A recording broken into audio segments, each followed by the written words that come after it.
Today, the episode of Let's Talk Battle Rap. No. Let me scratch that again because we're here for part two. Let's Talk Battle Rap History. We're covering the book Bars. Before I even introduce my guest, everybody take your time to purchase this book, Bars. This we have a lot of contributors in the battle rap culture that are behind the scenes, behind the curtains, that kind of keep the engine moving for things. And you'd be surprised how many of these guys, they work so hard, they're so knowledgeable, they're so credible, they've been around for years, but they just don't get the spotlight that they deserve sometimes, just because they want to be behind the scenes. But this man right here that we have on the phone again today for this second time, Ryan O'Leary, author of the Bars book. Ryan, welcome to the show yet again.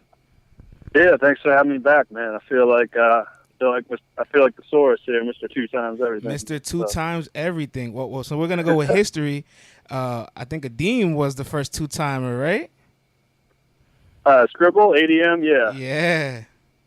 Yeah, him and Thesaurus were the only two-time winners there. So you already started me off great, man. So the book, man. So last time we talked about you, pretty much the prelude and your background, and as to like who were you and your knowledge of everything. But I think now it's time to finally dive into the book. It's just about complete, and the content of it here, like just reading it, seeing the chapters. It's about 12 chapters. It starts with a chapter called Off Top. That's the way you talk to your son. I was in ciphers rhyming with lifers. I'll yell out Fresh Coast and they all go crazy. So many chapters. But before you even introduce the chapters, there's a part of the book here that says voices. And you just listed a bunch of battle rappers in alphabetical order. Can you tell me a little bit about like what was the idea with the voices? Like, would you want to introduce people that were impactful in certain timelines, or? Well, I mean, that was to basically anybody that's quoted in the book is in there. Okay. There's a couple people. There's a couple people that I interviewed that didn't wind up making it in, and I kind of thanked them at the end. But I just wanted the reader to, especially for people that might not be a hardcore battle fan, if they're not familiar with some of the names, I didn't want them getting halfway through the book and being like, oh, who the heck is this guy? Right. So I just kind of wanted to lay out ahead of time, like, okay, these are all the people that are quoted in the book, so that way, as you're going through, you kind of maybe have kind of an access point to a reference to kind of go back and be like, oh, okay, this guy was from this place and this time, and just like a basic line or two about each guy to sort of set the table so that people aren't just being like, oh, Bo Rat, who's this? Or, they kind of know going in, if they look at that, it's like they're not going into any chapters blind, I guess. It's kind of, they at least have an idea of, okay, this guy's from here. This is when he was kind of most prominent within the scene and all that. So it's just kind of to set the table, I guess, and give people a reference point for the people that are going to be appearing in it as they go through. There's so many names here. I'm definitely going to read a few of them, but before I read them, just want to see what you would say to this. The over or under on names. Over 65 or under 65? Oh, it's over double that. It's I used to be able to know. Wait, let me give you better odds. Let me give you better odds then. Is it because I got through a couple pages here and I didn't finish going through everything. I wasn't fully counting it. Let's say 117 and a half. Over or under that? I will take the over on that. Wow, man. And what impressed me is that every name, you literally describe them in two sentences. Like everybody else, like when you say somebody's name, they'll have a whole paragraph describing who this person is. They'll have a whole monologue just trying to describe somebody. But you here put, for example, ARP, co-owner of Rebuttal Entertainment, Battle League based in New York. That's it. It's that simple. And there's so many names here that like brought memories to me. And there's a couple names that I'm familiar with that like I'm like, wow, this is even before me. Just going through the alphabetical order, 24/7.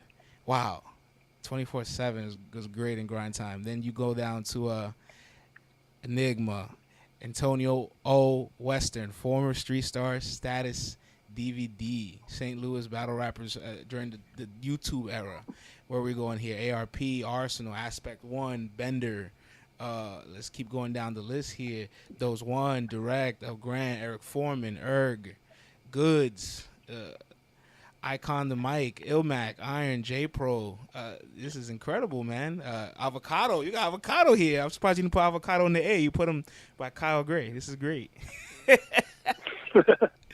Yeah, no, I don't know. I tried to get. I mean, I tried to cast as wide a net as I could, and honestly, for the 140 something people I talked to, there's probably almost just as many that I tried to get and didn't get. So, I mean, I tried to cast as wide a net as I possibly could.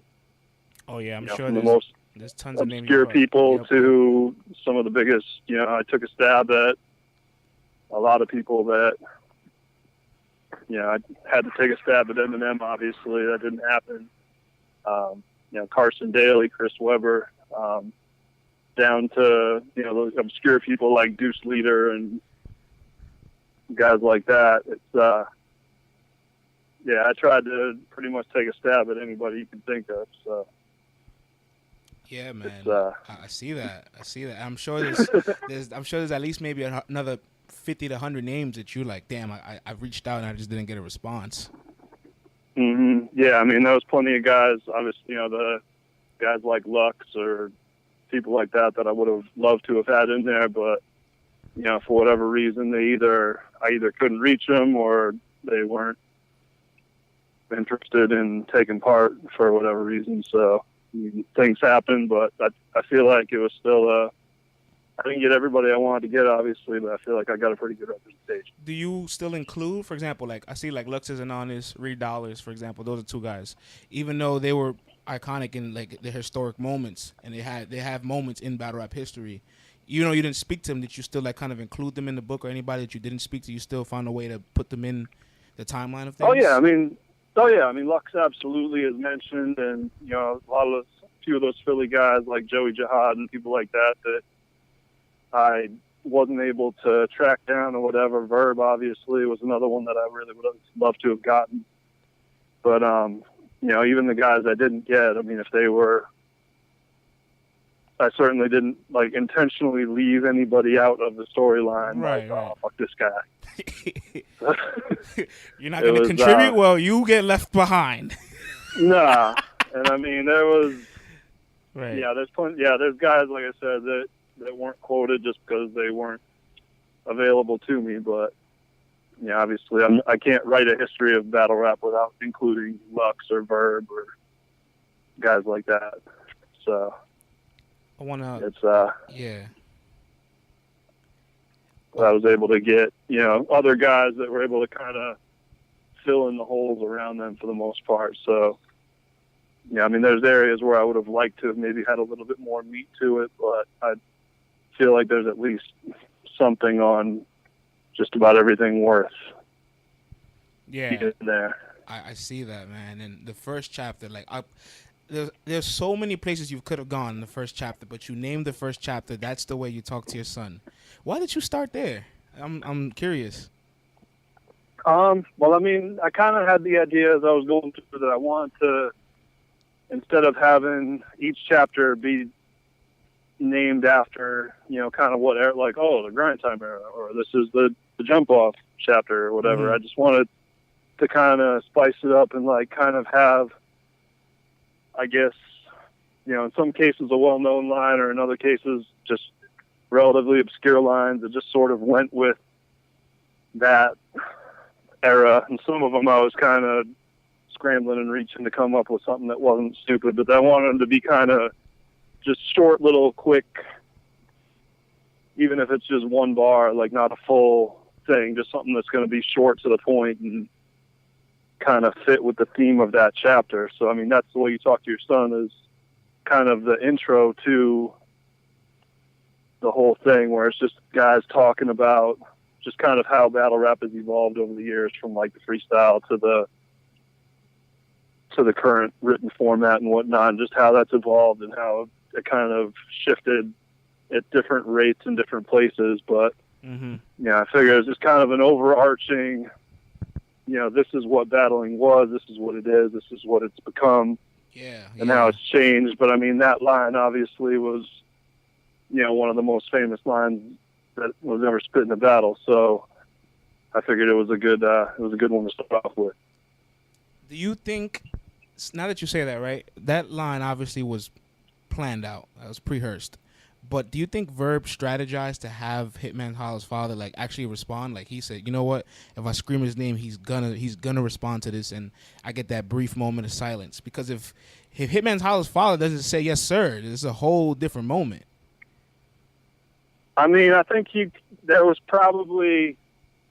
I mean, there had to have been some arrangement that, okay, I'm going to have this dude here, and he's going to do a little call and response for me. I mean, a lot of those things seem to get planned out. I think there would have been, I think that whole setup and the payoff was strong enough. It wouldn't have come off the same risky. way. It was risky.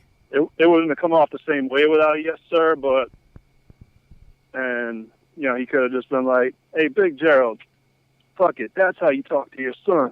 Right. Something just, you know, to play off the, you know, even if his dad, you know, Hitman's dad, like, kind of just no-showed on him, I think that he could have found a way to spin that and still make it hard as fuck. But obviously it gave it that little extra punch that made it, you know, that the only thing that disappointed me about that was that he tried to spit more bars after that. It was like, yeah, he should have definitely cut it right there. Like, yeah, there was no need to keep going after that. You know, adding on after that is like, you know, it's like Jordan going to the Wizards. You know, it's like just leave it at that. I mean, if you had just walked off the stage at that moment, it would have been like perfect. But yeah, you know, it's like a little bit. I think most people almost forget that he spit something after that because you had about 2 minutes of crowd reaction to kind of clean up after, and then it was like, oh wow, I guess he's gonna keep rapping. But he was up with house money and wanted to just keep pushing the slot machine. But it's great that you put that moment in there because, like we said, a part of that moment came from his father making it that much bigger, which is kind of like you plan for it, but you can't expect it to really happen. So that's kind of. And I would have. Yeah. Sorry, no, I was gonna say. I mean, toward the end, later on in the book, there's a sidebar about, you know, how that St. Louis scene came up, and I talked to. You know, and I talked to Hitman. I would have loved to have gotten Verb to, like, kind of round that out just because I talked about that battle at reasonable amount of length, and it would have been great to have Verb's perspective on that. But, you know, just Hitman and both kind of had their take on it and whatnot. But actually didn't want that battle to happen, really. Yeah, he didn't. He thought they could have, like, solved it, like, off the records, but who would have known? They engineered one of the best battles of all time there. So I mean, it's I mean, it wound up being a classic. But I think he didn't like the idea of like the Civil War. I guess it was like the city tearing each other apart, and I don't know, whatever, man. I'm glad it happened because it was obviously awesome. But then, like I was like gonna bring up to the point. So like that moment needed a little bit of spontaneousness, right? Which is what early battle rap was: spontaneous moments that you created. And some quotes here from some of the guys. Danny Myers, he says here, and quote: "When we were doing it, it was written rhymes and they were outlaws. So to speak, it was like an unwritten rule. You couldn't come to battles or the ciphers with pre-wrote stuff." And even Quest McCody says it right here. It's interesting. He goes, "I don't think any quote." Quest McCody says, "I don't think any battle rapper just always freestyles. We always have go-to stuff. Even if you think it's 5 minutes beforehand, it's premeditated." So it's kind of like they're talking about like some of the greatest moments in battle rap. You premeditate it, but you can't fully expect it to happen. And so you put that quote there because what made it so special was a spontaneous moment. And freestyle battle rapping was all just spontaneous. And it is interesting to see how much it's grown, where it's like you have to be somebody that can think of words on the spot, think of rhymes on the spot, punches, and how to crack your opponent. And you open up the chapter right here. Rap battles a pit combat, usually 2 at a time against one another in a contest to see who can do a better job of insulting his or her opponent in rhyme form. That's pretty much the best definition of battle rap I've ever heard in my life. It's pretty short and to the point, but yeah, it's pretty much what it is, right? So, yeah. But, you know, and I think the two quotes that I started off with there were from, you know, Juice and Peace. Yep. I thought it was kind of, you know, the people that are publishing the book, they're like, wow, there's a bunch of vulgarity, like, right off the top, and Like, even one of my friends that read it, he's like, "You sure you want to start with something that?" The first two sentences are great. The first two sentences that Juice says is golden. He literally says, and I actually put that on the Yeah. I put that on the website too. It's like it pretty much just sums up the mentality, I think, of a battler. So yes, that's exactly what it is. I'm gonna read it for everybody that haven't read the quote or haven't heard it yet. Juice says, and I quote, "I don't rap for the crowd. I rap to demoralize the other person." He's literally saying, "I'm here to take your soul." It's great, but unfortunately, the things have evolved. Now we do rap for the crowd. We no longer really rap to the MC. Well, I mean, I think obviously the crowd.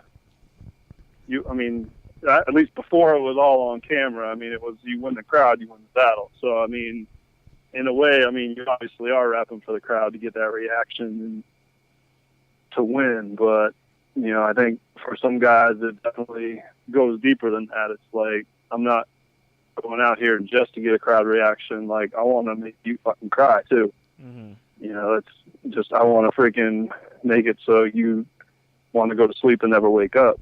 That's just, some guys just have that killer instinct. I think that's the thing that sucks now about most battles not being judged, is I think you lose a lot of that. It's like, I'm just going to put on a performance, and winning, losing doesn't really matter. Like, I'm going to go hang out with this dude afterwards. And, you kind of miss a little bit of that competitive fire. There's very few battles anymore where guys genuinely hate each other.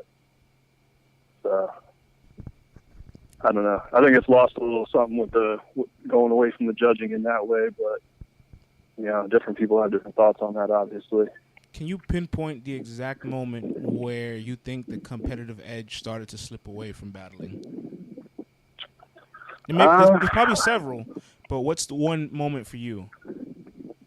I mean, it kind of is just, like I said, I think a lot of it is just when, okay, these battles aren't being judged, I think even through grind time grind time, you kind of started having, okay, this is a promo battle or whatever. But, like Ilmac and Thesaurus, those guys obviously wanted, they were friends, but obviously both of them wanted to win. And Ilmac at that point felt like he needed to win.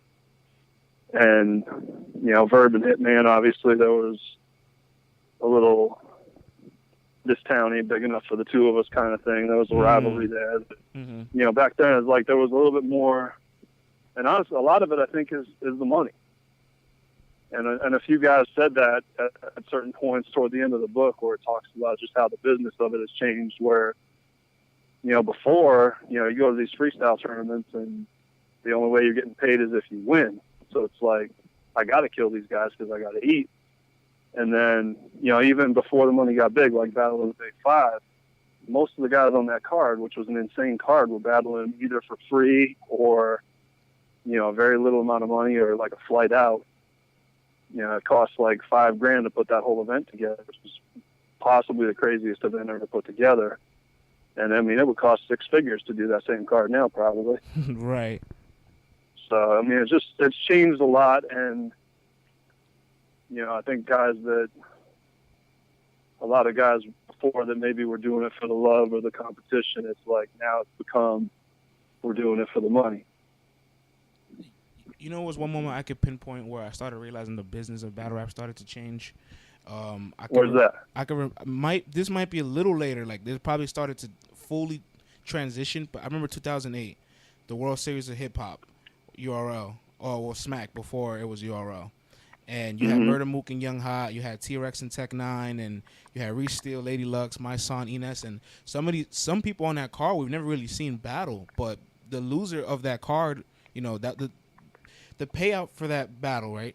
The winner would leave with apparently, I think it was $10K, $15K, and the loser would leave with $5,000. So, like, even losing, like, you're still walking away with a bag. And I remember that's why Young Hot was like, you know what? If nobody wants to rap against Murder Mook, like I'll go there, rap and lose. Like he literally put his career on the line just for like 5,000 because 5,000 was so unheard of for a battle at the time. So I think that was a moment where everybody, and nobody got paid from that event. So that was a moment where everybody was like, you know what? There's a cushion. If I lose, I still get paid. That didn't happen. So now they like, yo, battle leagues. If you are booking a battle, make sure there's a cushion for me to still get paid. And once there's that cushion that you're still going to get paid to perform regardless of the outcome, I think it takes away a little bit of like you wanting to, you know, take your opponent out. Like why didn't I'm surprised battlers like say for example a battler gets paid 3,000, and then the league says, all right, we put another 1,000 up if you guys want it judged, and whoever leaves that day gets that extra 1,000. You still got paid your money, and there's extra money on the table. That changes an entire dynamic, but we don't have that. Really. Well, yeah, I mean, it comes down, if you have it where it's, you know, a case like that where, okay, winner gets 10, loser gets 5, it's like, okay, they both get paid, but there's still that extra incentive to show up and, like, okay, I can get twice as much if I put forth a better performance and win. Right. Whereas now it's like, I mean, when you're doing all these, like, okay, I'm doing, you know, $3,000 or $5,000 or whatever to just show up, and there's no incentives on top of that. It's like, well, I'm going to get my money if I just show up and say some words. It doesn't matter if I'm good or not. So that's when you get guys nailing it in. And, you know, there's guys that spoke to that too, like I said, where the money kind of ruins it because guys are just like, well, screw it. I got my 3 racks. I'm just going to show up, take a trip out here, and nail it in a performance because I got another battle next week. That, you know, so they're not putting in the quality prep time or whatever. So it's like, I mean, guaranteeing people money is always a risk. I mean, you see it in like baseball too, where, you know, guys will show out for a big contract that 1 year. Once they get that contract, it's like, all right, I don't have to work hard anymore. Yeah. I agree. There's that bit of complacency once the money comes into factors, and I think another. I mean, I think. Go ahead, brother. No, I was just gonna say I think there's 2 basic incentives. I mean, it's okay. Am I doing this to get paid, or am I doing this to be great? You know, and I mean, if you want to be, there's a difference I think between being a big name who's well paid and being one of the all-time greats. I mean, the guys that are truly great, they show up pretty much every time. It's difficult now at this point in time to be an all-time great for the oversaturation, the process it needs to take for you to get on a main stage, a major league, and to even become a headliner. Like, you got to go through obstacles and fires and jump through all these hurdles. It's at the end of the day, probably still receive hate. So I think that's why there's not a lot of people that do this anymore with the intentions to be great. Lucky for us, we do have a handful of guys in this new generation, probably like 3 to 5 guys that really care about building a legacy, and that's great because once you focus on that, the performances can show what you're trying to do, and plus you have a little bit of quality control in your performances. Go ahead. No, go ahead. I'm sorry. So I wanted to double back real quick for like another moment that I think really changed things. And I see you have a quote here from this artist, all right? And it's funny, I was just like, I thought of the moment before I even got to that page, and I was like, wow, he put him in here. This is perfect. You put Serious Jones in the first chapter. And I think Serious Jones, being a Fight Club champion, was very, very serious in the dynamics of things being changed for battle rap because he was known for his freestyles. He was funny. He had his punchlines.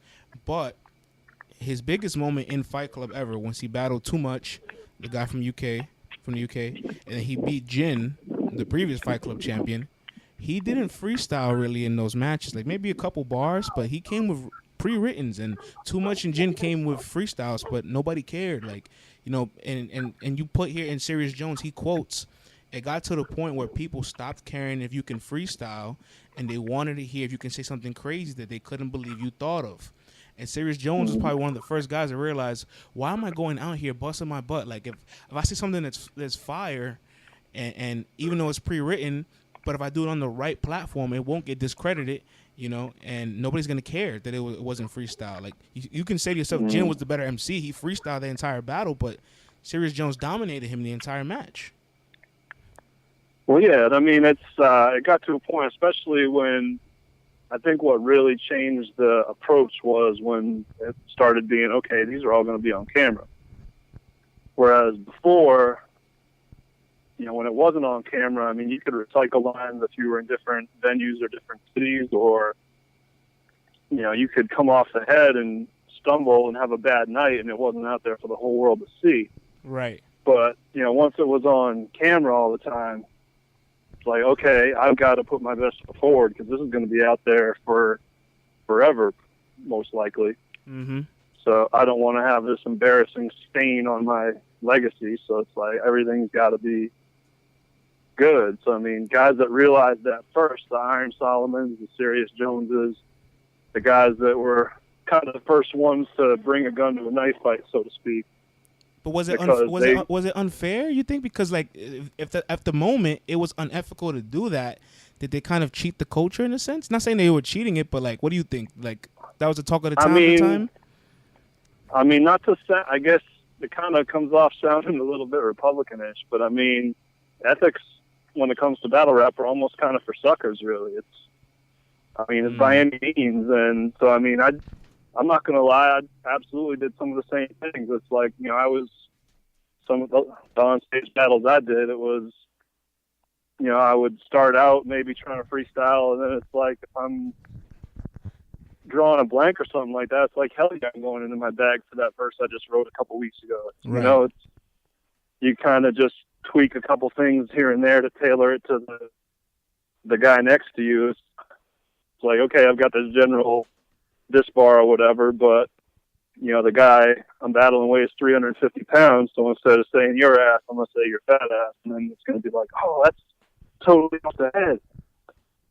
And I even remember I did this little battle thing in Chicago one night, and I had totally wound up going into my bag for premeditated or written material. Oh, man. And won, but this dude comes up to me afterwards, and he was like, you were the only one up there that was actually freestyling. And I'm like, I'm the only one up there that was not, probably. Wow. And it's like if those were written from those guys, they're terrible writers because, but I mean, if you just tweak one little thing and be like, this fat dude in the tracksuit or whatever on the spot, just throw in one little thing and people will be like, oh, that was on the spot. And then they'll think your whole thing is off the spot. So I think a lot of guys probably did that same type of thing where, Solomon for sure. I think he alluded to it when he was talking about like battling Mike Assassin and stuff, where it was like, I knew I was going to be battling this guy, and it's like it's not like it is now where guys are just flat out crafting 3 rounds, but it's like if you know a week in advance that you're battling this dude, of course you're thinking the lines in your head, and so you might weave them in, like come off the head for 4 or 8, and then you have these punches that you kind of thought of in advance and just weave them all together. And I think those guys, like Sirius, Solomon, even Thesaurus to some extent, because there was definitely lines, like if you look at some of the Scribble or WRC battles, there's a couple lines that he used more than once, and it was fine because you knew it was like, okay, I can use this here because this battle I did isn't probably going to be seen before then. And so, recycling happened all the time. So I mean, yeah, especially if you knew something wasn't on camera or was in a different city or something like that. Because back then it was still, this is 2005, 2006. Guys are still basically just worried about winning the battle in the room. It wasn't about winning on camera because YouTube hadn't really blown up like that. So it was just, okay, I can use this line at Scribble that I used in New York City because it's not the same crowd. They've never heard it before. And this battle I did before wasn't on camera, so nobody knows that it's recycled. So I think there was definitely guys that did that quite a bit, and, they admitted to it. But it was just like, there's also this weird period in there, like around that time, like 06, 07, where, using quote-unquote writtens was frowned upon, but the dirty secret was that pretty much everybody with any damn sense was doing it. There was just nobody who was admitting it because they didn't want to be the first one to be like, oh, hell yeah, I wrote that. But it was kind of like, I think everybody knew that everybody was writing. And like 07 WRCs maybe was like the first time that everybody came out because it was 50 grand on the line. Right. So everybody was like, oh, hell yeah, you know they're writing. So hell yeah, I'm going to write too. So it's just kind of evolved, I guess, but it evolved at different times in different places. I think the New York people were doing more, especially like the Smack guys were obviously doing pre-written stuff, while as, the guys on the West Coast, I think, were more purists about going off the head primarily. Yeah. So, I mean, it kind of evolved at different times at different places. There was a big confusion at the time that when people were looking at freestyle battles, early 2000 and like 2, 3, and 4, and they came across some of the Smack DVDs, and they'll see Murder Mook and Jay Mills, and they're like, wow, these guys are excellent fucking freestylers. And Mook had to make a blog, I think around like 2007 and 8, addressing the fact that he's not really freestyling, because people still were so used to battle rap like being a freestyle sport. Marv 1, he says himself, quote, at one time, written rhymes were unacceptable, completely unacceptable. You couldn't write it around and then spit it in a battle. And so, like, we talked about Iron and Serious Jones being some of the guys that brought a gun to a knife fight. But I wonder who was the first guy to finally just say, man, I wrote my rhymes. Like, I'm not taking the chance. We decided just to finally write. I don't know if, you'd have to. That's why I kind of wish I had been able to talk to maybe more of those, like I said, the Philly DVD guys, or, T-Rex I would have liked to have gotten and didn't. Some of these guys that were, where it was clearly, usually I think just about anybody that raps can tell the difference between, okay, that was written versus that was off the head. And, very few exceptions, you can figure it out. So, to me, it was like, I think around the time the YouTube popped off, because I wasn't really seeing the DVDs, but, when I saw, like, Mook against Jay Mills or whatever, it was like, well, these guys are clearly spitting written rhymes. It's not even a question. Right. But, so, I think for most people, it's pretty easy to figure out. Like, anybody that thinks that, Mook was freestyling or whatever is crazy. But then there's Right. It's funny though that Marv, and again, it depends on the when and the where. But like, if you remember the bonuses on the 8 Mile DVD, Will Marv battle Eminem? Yeah, Marv clearly spit a written verse. Oh yeah, Eminem freestyle. So it was kind of, again, it's that thing of, okay, this is going to be on camera. For battles at, whatever battle at St. Andrews in Detroit or whatever, Marv might have gone off the head and had a couple of written lines in pocket. Man, but it's like, okay. You get to battle Eminem even for 30 seconds. You bringing something written. You're not going to take no chances.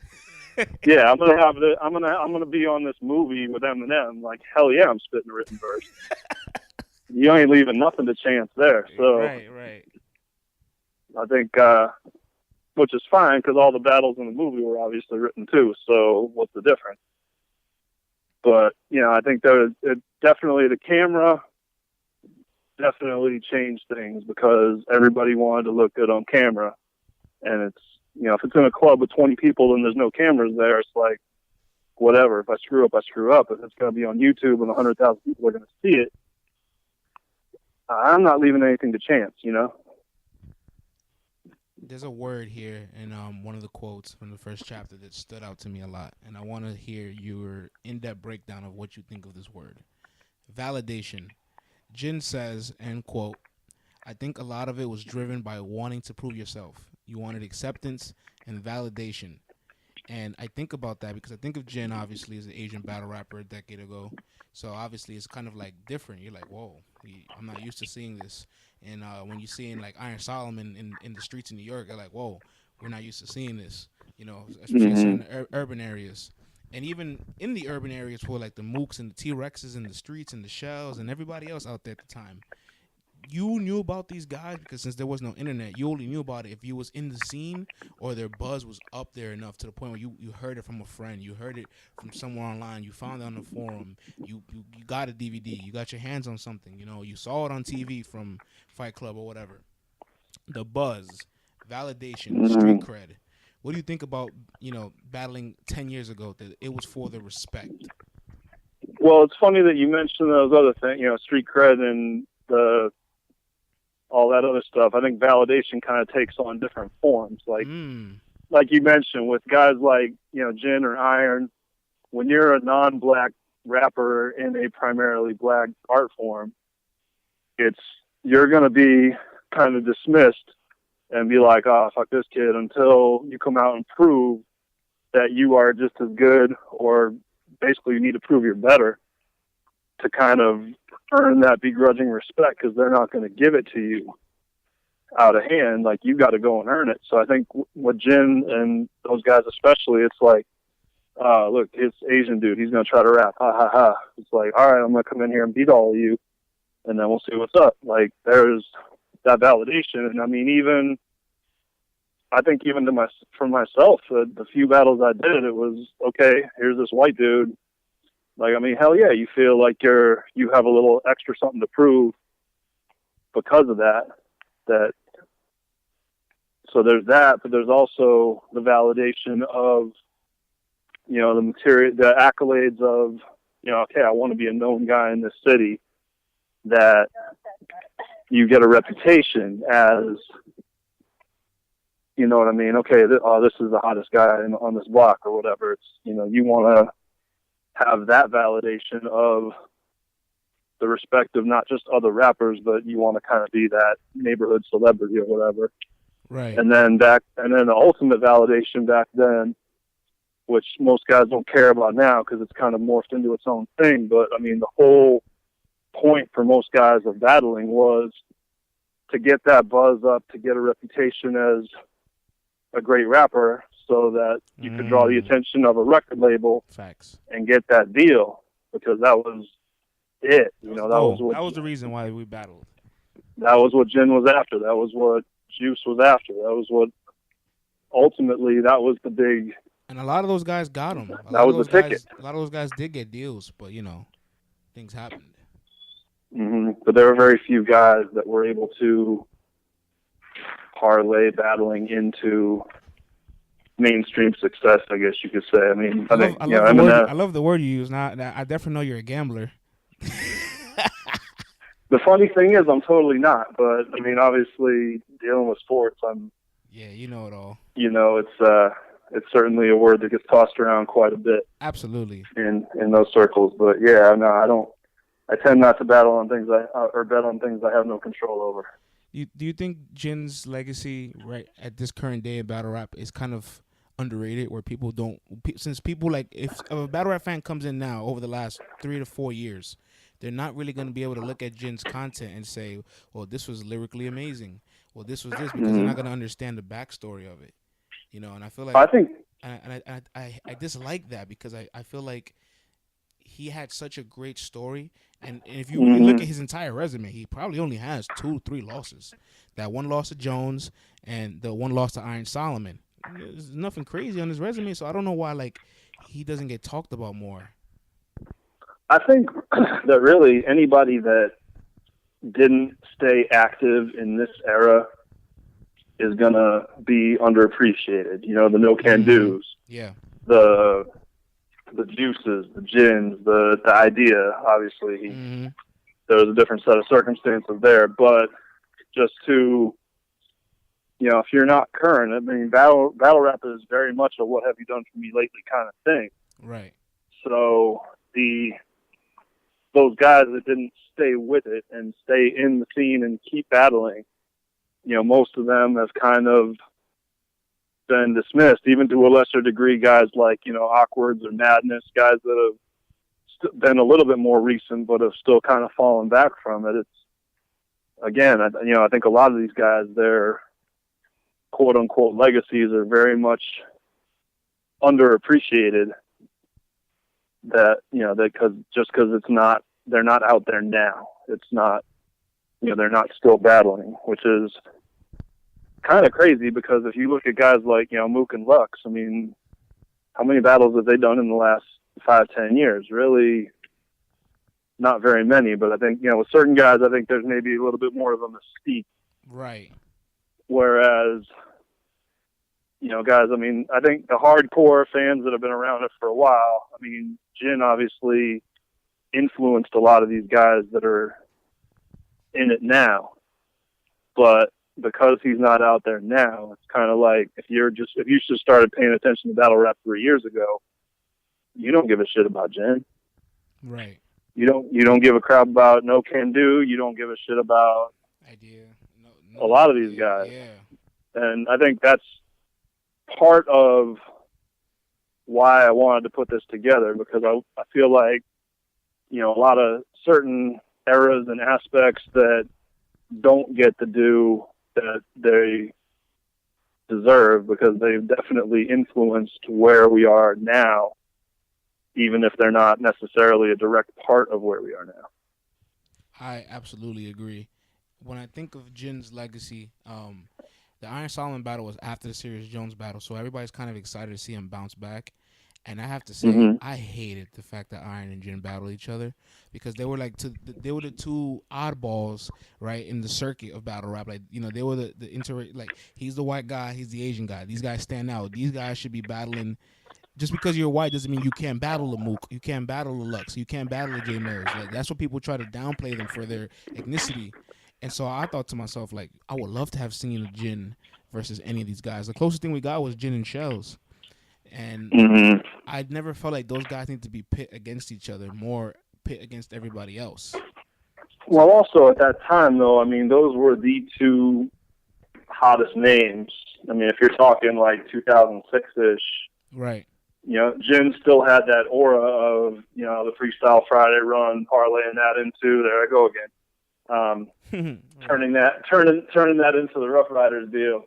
And, Iron, obviously, once YouTube popped off and you had, like, the Shirt and Tie, Madness, all these battles that he did on Underground Sessions, and some of the, the Mike Assassin battle on Jump Off and the Source battle. It's like he was kind of considered the king, because he not only had the credibility with the Scribble set and the backpacker, quote unquote, guys from going out there and doing well, but he was also doing well, Fight Club and like the street battles and stuff like that. So, I mean, those two guys were sort of the biggest names in battling at that time. So, I mean, I think it made total sense from a matchup standpoint, even if it's, like you said, kind of a, weird thing, because they're both, quote unquote, the outsiders, at least from a racial standpoint. It's like, but I mean, it's like having Thesaurus and Immaculate finally make their debut on Smack, and they battle each other. Right? Like, that's what it feels like. Well, yeah, I mean, it'd be like, if you, obviously, I don't think those two, it would take a shit ton of money for those two to ever battle each other again. But, yeah, right. No, I know what you're saying, where it's like, it's okay, I want to get on this stage where, I'm trying to gain the acceptance of maybe a crowd that has never necessarily felt my style or whatever, and then you put them against somebody in that same boat when they have the token, like when, what was it, I think URL had, was a Real Deal against Snow or whatever. Right. It's like, man, give Real Deal, like, give them a T-Rex, or give them somebody like that, let him show that he can punch with those guys. He eventually got the A-Verb. He got A-Verb match eventually. Mm-hmm. But I know. No, I mean, I know exactly what you're saying. He's gotten his due eventually. I mean, battling a bunch of those other guys, but when they put him against Snow, it was like, come on, man, that's just corny. But so yeah, man, and it's interesting. That's where you wanted to begin the entire chapter of like the book. Letting everybody know, listen, this was a freestyle art, guys. Like, I know now you guys are just used to rebuttaling 3 of them things, mid-round rebuttals, but once upon a time, you had to rebuttal your entire round. Rebuttal that. Yeah.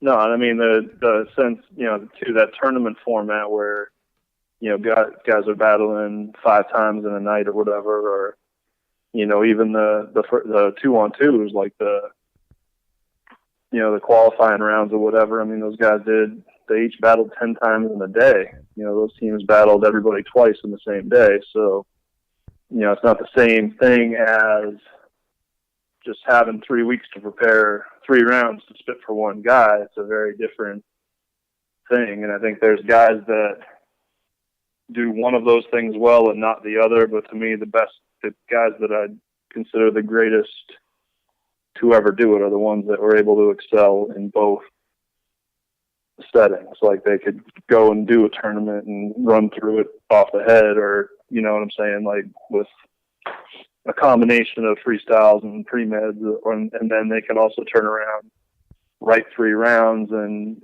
light up a room with these ridiculous haymakers and these classic rounds that, and some guys were great off the head and didn't transition well, and there's other guys that are great on a written stage now that wouldn't have been able to last 2 seconds in a freestyle battle.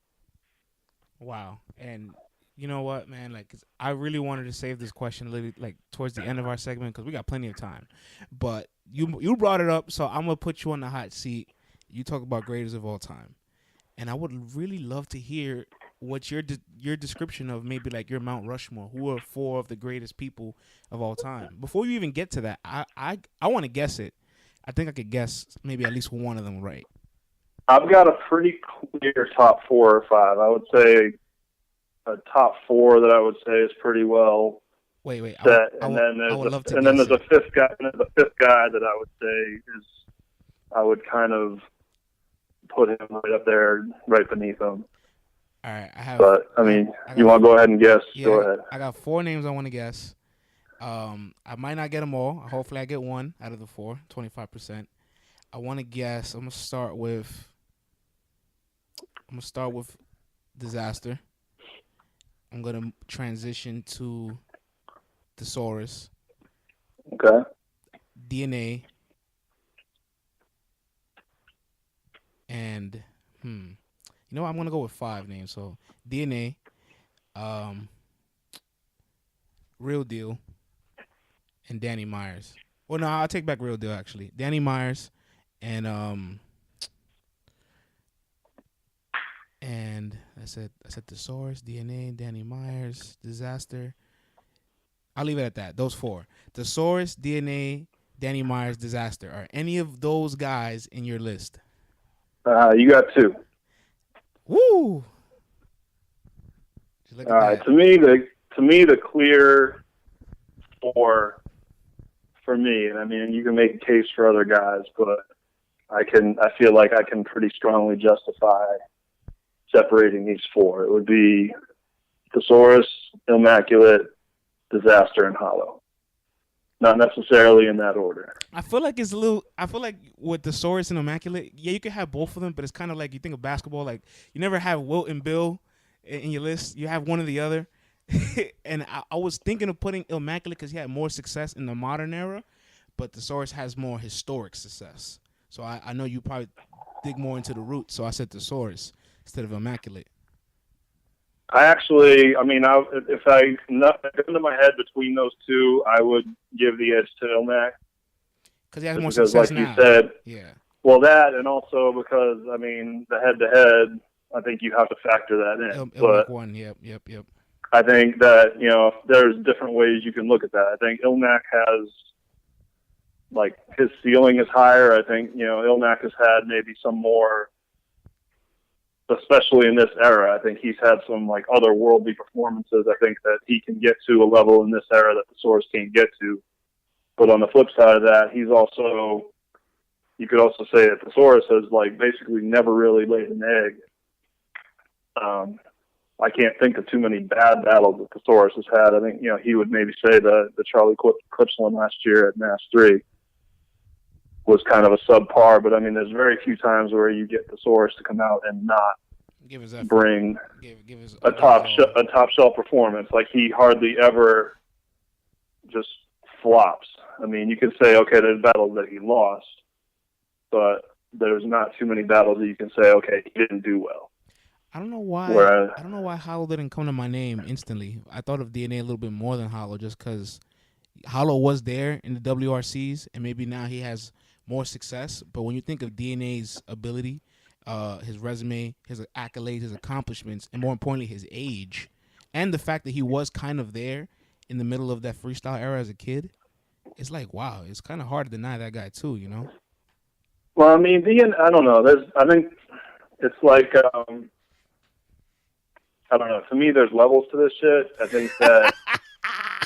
Now, I'm not saying. I think DNA is a very competent freestyler, and the fact that he even tries to do in battles now, and so many other guys of this era don't. I think there's merit to that, and I'll give him credit for. Hey, he's freestyling. He's freestyling an entire round in Irving Plaza on the stage. That's crazy. But I also think that, as far as writing rounds go, I don't think he's anywhere near the caliber of those guys. That's fair. I think that's fair. I think Hollow or an OMAC. I mean, obviously we saw what happened when OMAC battled DNA. I mean, that was just that was a massacre. Hide the children. That wasn't fair.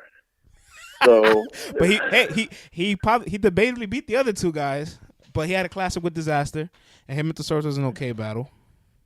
Mm-hmm. Well, I mean, yeah, the Disaster battle I think was probably DNA's finest hour, but I mean, it's also there's some flaws with that battle too, because it's hard to maintain your focus for 4 hours or however long that battle was. It was an hour and 10 minutes. Goddamn. Yeah.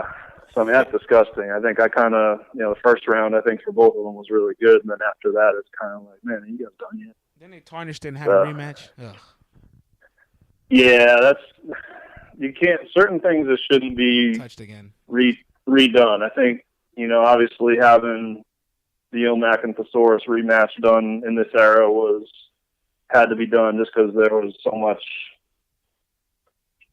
I mean, one, hardly anybody saw the first one. It's been the mic, but also I think the judgment was. I think there was enough questionableness around the decision that it was like, okay, they got to run this back in this era and do it.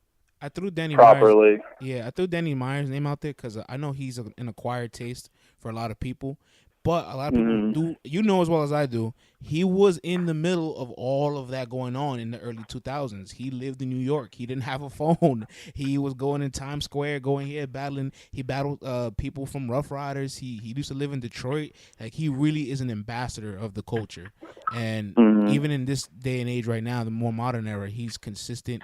Let me tell you an interesting fact about Danny Myers. From July 9th to August 18th, which is a month and 9 days, so that's a total of let's say a little bit less than 6 weeks. Within 5.5 weeks to 6 weeks, he was booked for 5 battles, all in 3 rounds. That's incredible. It is, but I mean, there's something to be said for watering yourself down. I think, and a lot of it you could say that apply the same to DNA, where it's great that you have that much love for it and you want to go and make yourself that available, and there's definitely merit to that. But there's also, and guys like Hollow and Mook, I think, have mastered okay, there's something to be said for making yourself a little more scarce and kind of saving yourself for those big moments. I mean, there's a reason Mook only battles every 5 years. If he battled once a month, he wouldn't. His world will be shattered. I guess the debate I would have for you is the 3 of the guys you put in your list out of the top 4, which I'm not disagreeing with, but 3 out of those guys have 100+ battles. Over how many years, though? Very true. I mean, if you're talking 100+ battles, that's also, again, a lot of that is a product of Ilmac, Saurus, and Hollow and Diz. I mean, they all did WRCs, and what are you doing there? You had 10 battles in a day. So, I mean, anybody that took part in WRCs, especially making it to the finals, because then they had 3 more against Rich and Twist, 3 more against Quest and Marv, 3 more against Juice and West. So it's a little juiced. So, I mean, the stats are a little juiced. Plus, I mean, again, Thesaurus was doing those freestyle tournaments at Tourette's and stuff, or Scribble, where it's like, yeah, you're going to have to run through 5, 6 people to win the event. So even just from, say, if you look at, say, 2007, Thesaurus, he gets to the Final 4 at Scribble. He does the WRCs with Ilmac. So, I mean, just the WRCs alone in 2007, that's 19 battles for them. Funny enough, the Source, DNA, Immaculate, and Disaster, those 4 guys have the most battles of a battle rapper in the entire world. They all have about 100 to 110 plus battles to their name. All 4 of those guys. Mm-hmm. That's why I'm not against DNA not being there, but I also think he's in the conversation at the very least. The other thing you got to factor in here, and another reason why it's so heavily tilted for me towards guys that have been around for a long time, is the not being judged factor. I mean, we have tangible proof of Thesaurus, Ilmac, Hollow, and Disaster, like winning things. You know, especially Thesaurus and Ilmac. I mean, between Scribble and the WRCs, I mean, those are tangible prizes where they beat some of the best battlers in the world. And the in a lot of cases, multiple times in a day, to win these prizes and win this money. I mean, Thesaurus and Ilmac won, $10,000 for the first WRCs, and then I guess, they technically split the money, but they won, $40,000 more for the second WRCs. I mean, guys weren't getting any money like that back then. So I agree. You make a compelling argument, man, but I'm not mad at it because my list is pretty close to yours too when we're talking about like Mount Rushmore. So, and I think the guy that I would also want to give credit to for being, like I said, maybe just a hair below those 4 would be Iron. Ooh, you read my mind. I was just gonna say Iron Solomon was your 5th for the same reasons that, I mean, he was, again, from like 05 to 07, like him and Thesaurus were basically the dudes. Depending on what style of battling you felt at that time. I mean, Iron was, a king, and, he did it in Scribble, he did it on Fight Club, he's done it across pretty much every venue, and then he fell back for a little bit, but I mean, I think since his comeback, I mean, really, aside from the Ilmac battle, and that wasn't even like he was terrible, it was just Ilmac was on his shit and clearly beat him, but I don't think he has a clear loss other than that since Mook.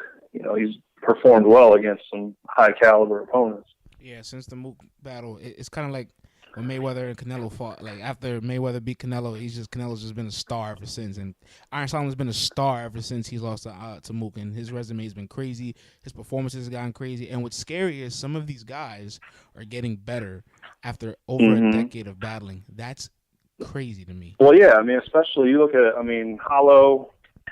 I mean, the WRCs were forgettable, kind of, but I mean, he had the Freestyle Friday run. He did his thing at, Fight Club and a couple other places back before that. And then, obviously since the Grind Time URL and whatever else, he beat Joe Budden. He's battled pretty much anybody since 2010 to this day, Hollow has battled and never not been a main event. Only time he wasn't a main event was a surprise battle against Disaster, which could easily headline any card. Mm-hmm. Oh, and being in the building for that, I mean, I can tell you that people lost their damn minds. That should have not been a surprise. Like, come on, man. But it sucks. I mean, it kind of sucked because I had been tipped off to it that morning. Like, somebody had kind of let me know online, like, hey, I heard this was happening. And then even when I was there, like, early on in the night, and I was like, man, this card's crazy. And Avocado was like, just wait. And it's like, by that point, I knew what he was referring to, but I was like, holy shit, this is really going to happen. And yeah, people lost their damn mind. But I think that kind of made it fun, though, too. It's like, I mean, obviously you could have made a big, that would have been a huge main event for any card you could possibly imagine. It's like probably the 2 biggest guys in battle rap history, period, in terms of just mega stardom and what they've accomplished and all that. But, the surprise was kind of what made it awesome. It was like, holy crap, I can't believe they pulled this off. Right. So I think that element of surprise, that's why I like We were spoiled with that. We were spoiled with that one. That's kind of why I like the Blackout event so much. It's because you kind of have that anticipation of it. That's the closest thing you can do now to that old tournament setting where it's like, you don't know what's going to happen next. It's the closest thing you can do to replicate, like, okay, they know, but at least the crowd doesn't. So you know what I mean? Right. It kind of gives you that, like, when that. I would like it if the MCs didn't know neither and just came with. I wouldn't mind some filler rounds every now and then. People get angry at filler, and filler is annoying at times when you're trying to be more direct. But battle rap was built off of filler.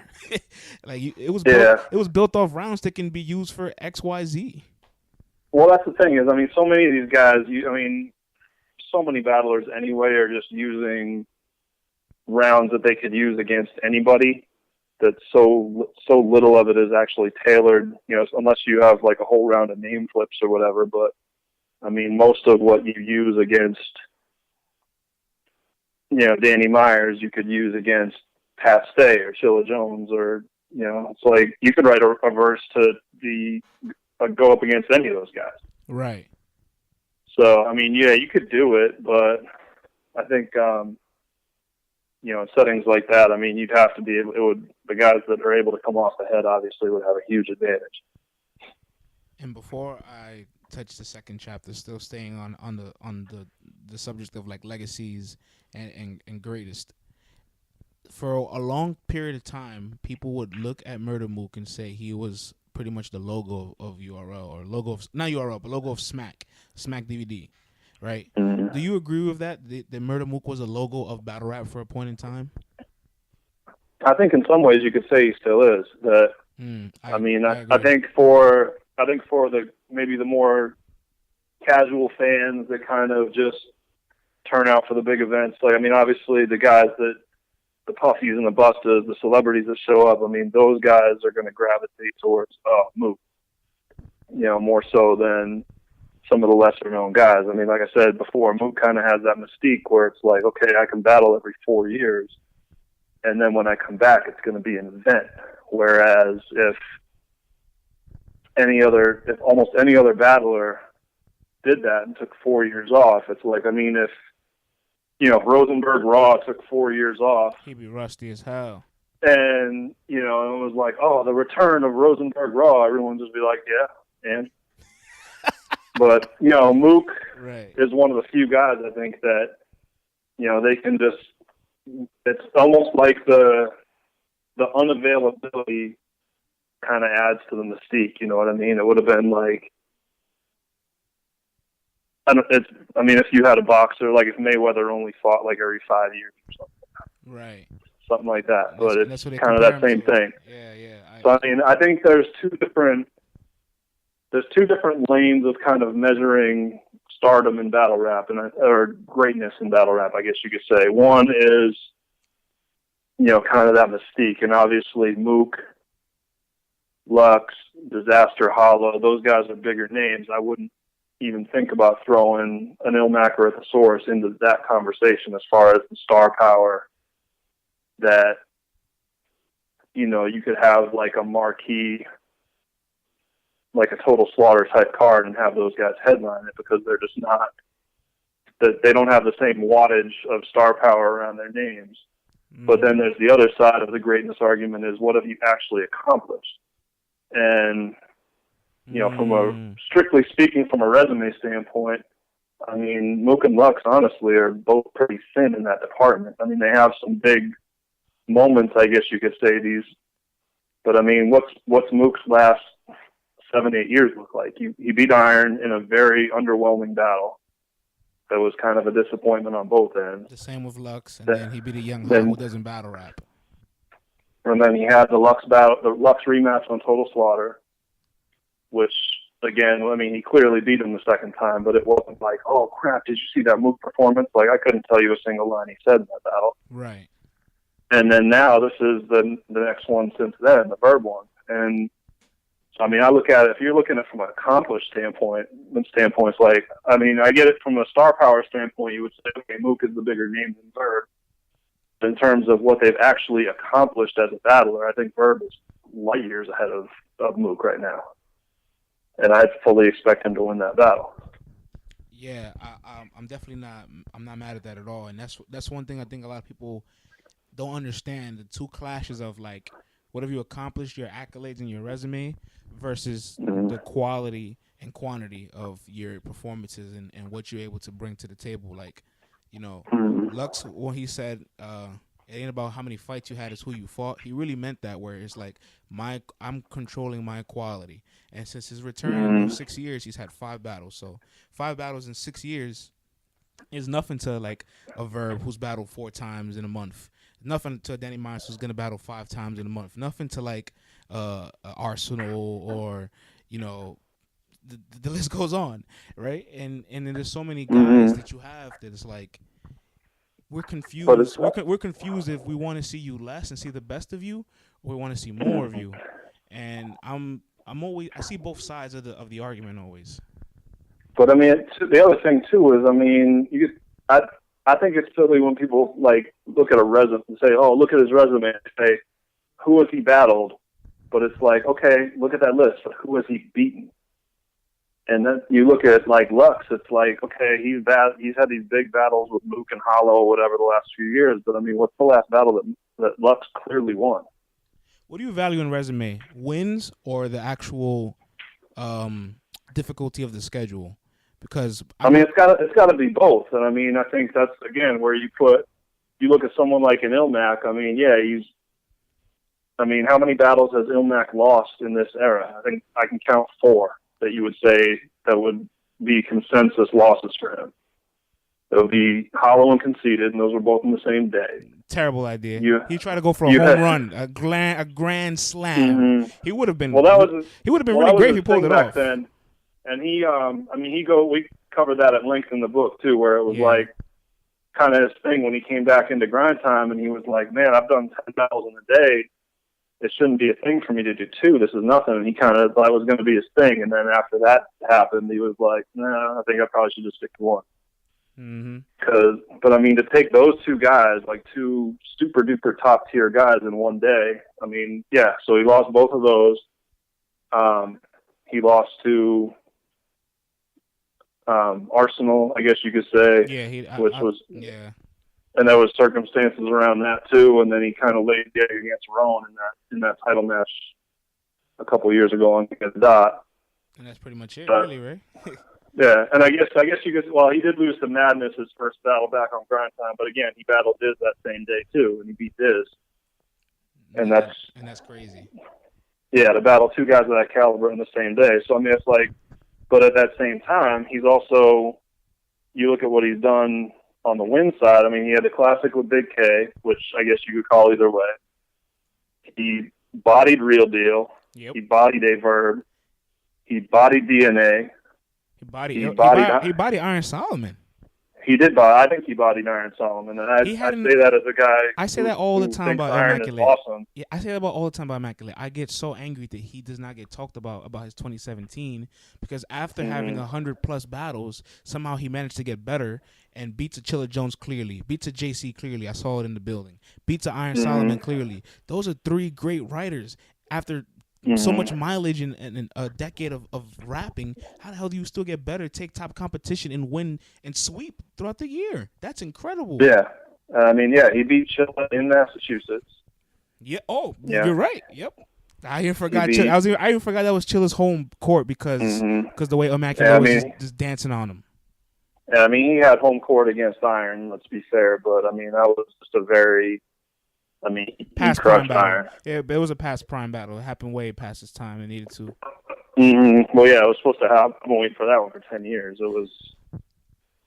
But I mean, Ilmac definitely didn't disappoint. But I mean, he's had these moments. I mean, you look at like his 3rd against Big K. I think his 3rd against A-Verb. Loved it. Basically his whole battle against Bender. Like, I mean, he just had. Rest in peace, Bender. So I mean, it's a combination to me with those guys that one, they've been battling some insanely big names, but also they've won most of those battles. Like, I mean, there's very few guys that can say straight up in this era, like, I beat Immaculate or I beat Hollow. When was the last time Hollow clearly lost to anybody? I can't think of. But so now it's interesting you say that, and I was going to segue to my question.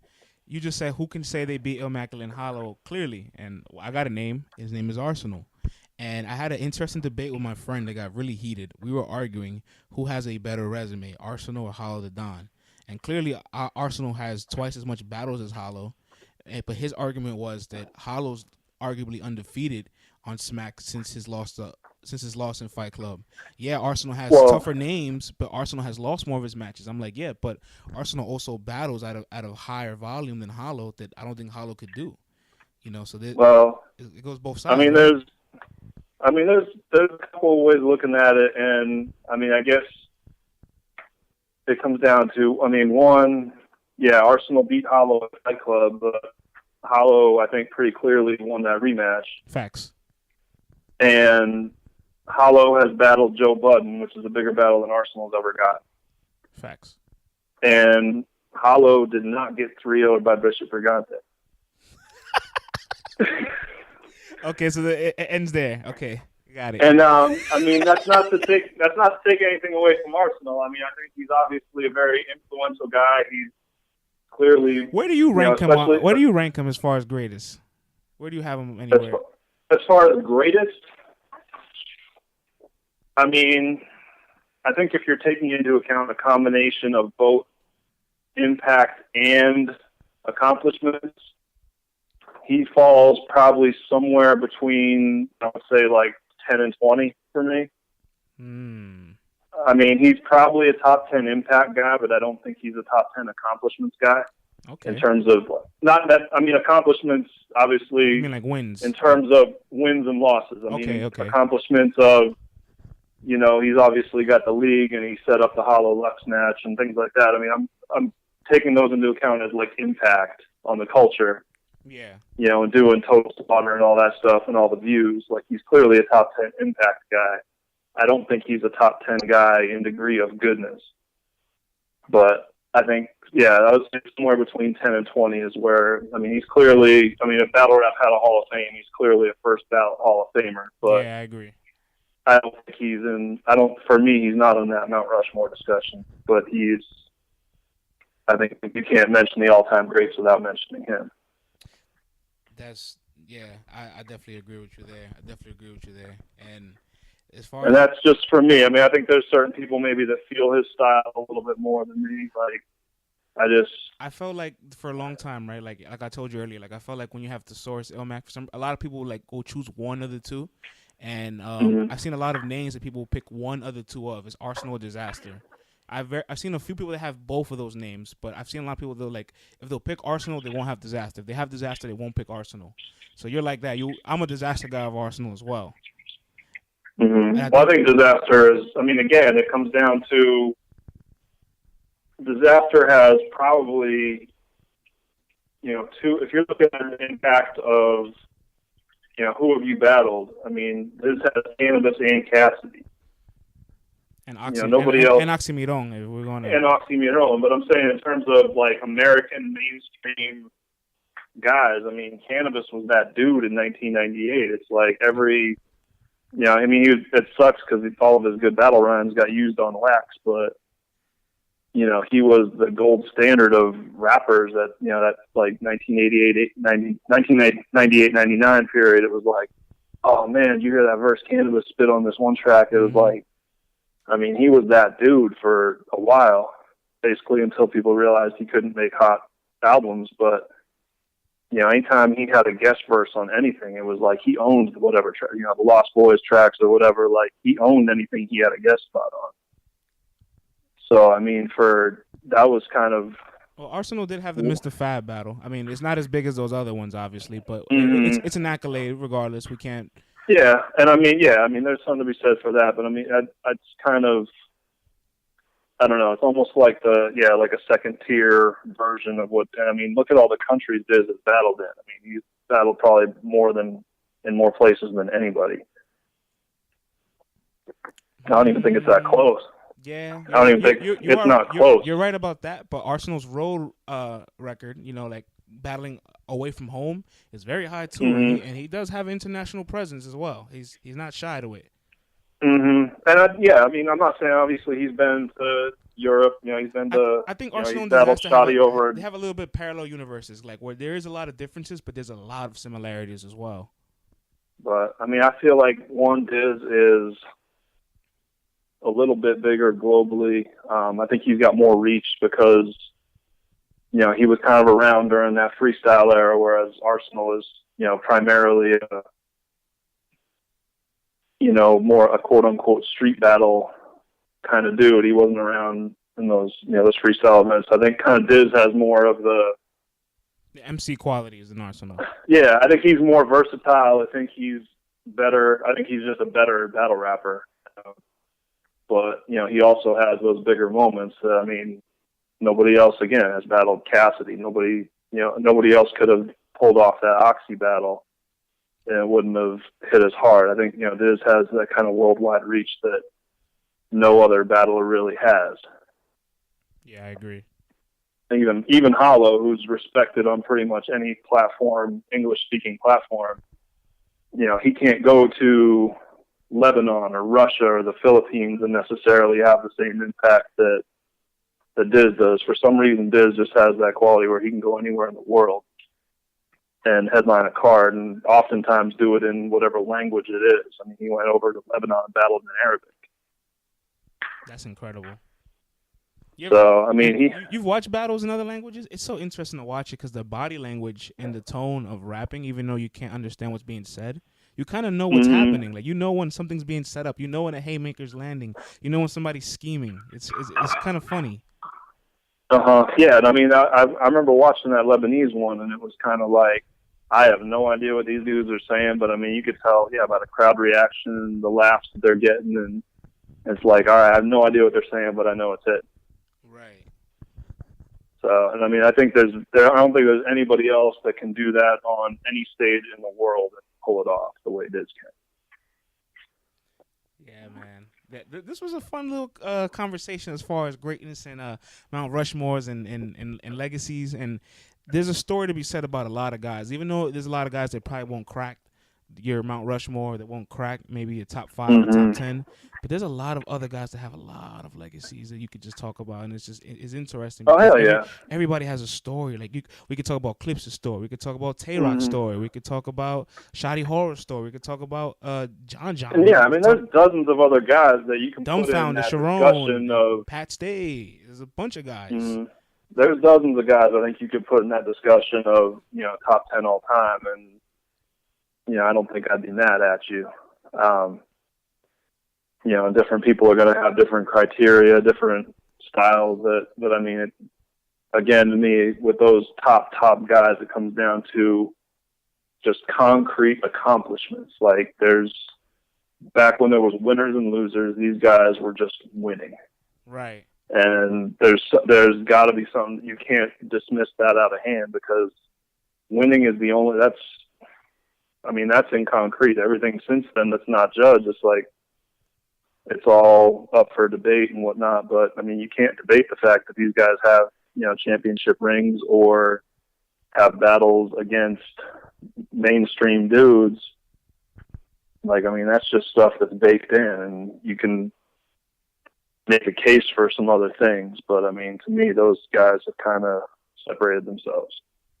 Last question of legacies. Who do you think of a more new generation guy that has a chance to cement his legacy, or is currently cementing his legacy, that we haven't mentioned from any of these guys? You're talking new, like in terms of just guys that have come up in maybe the last couple of years? Let's say anybody from the last 5 years.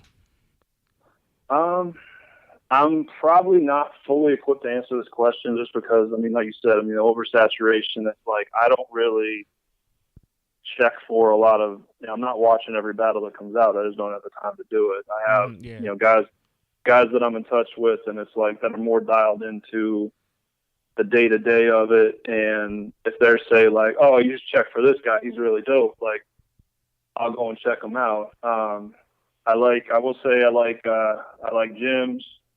He's entertaining to me. I think, Frack is an entertaining dude. I think, Matt Flex is pretty dope. I need to check out more of this Torque dude.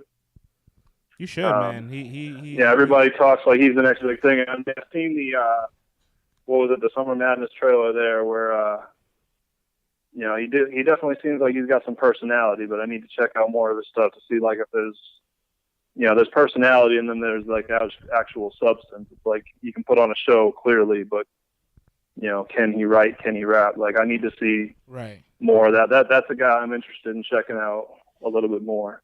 As far as his, as far as everybody sounds like he's going to be kind of the next big thing, one of the next big things. As far as his generation, there's a handful of guys that are making like special moves. Is Twerk, B-Dot, Loso, Geechee Gotti. Like those are the 4 guys right now that everybody's like, yo. Yeah, Geechee's another guy that I like. These are like our next stars right now.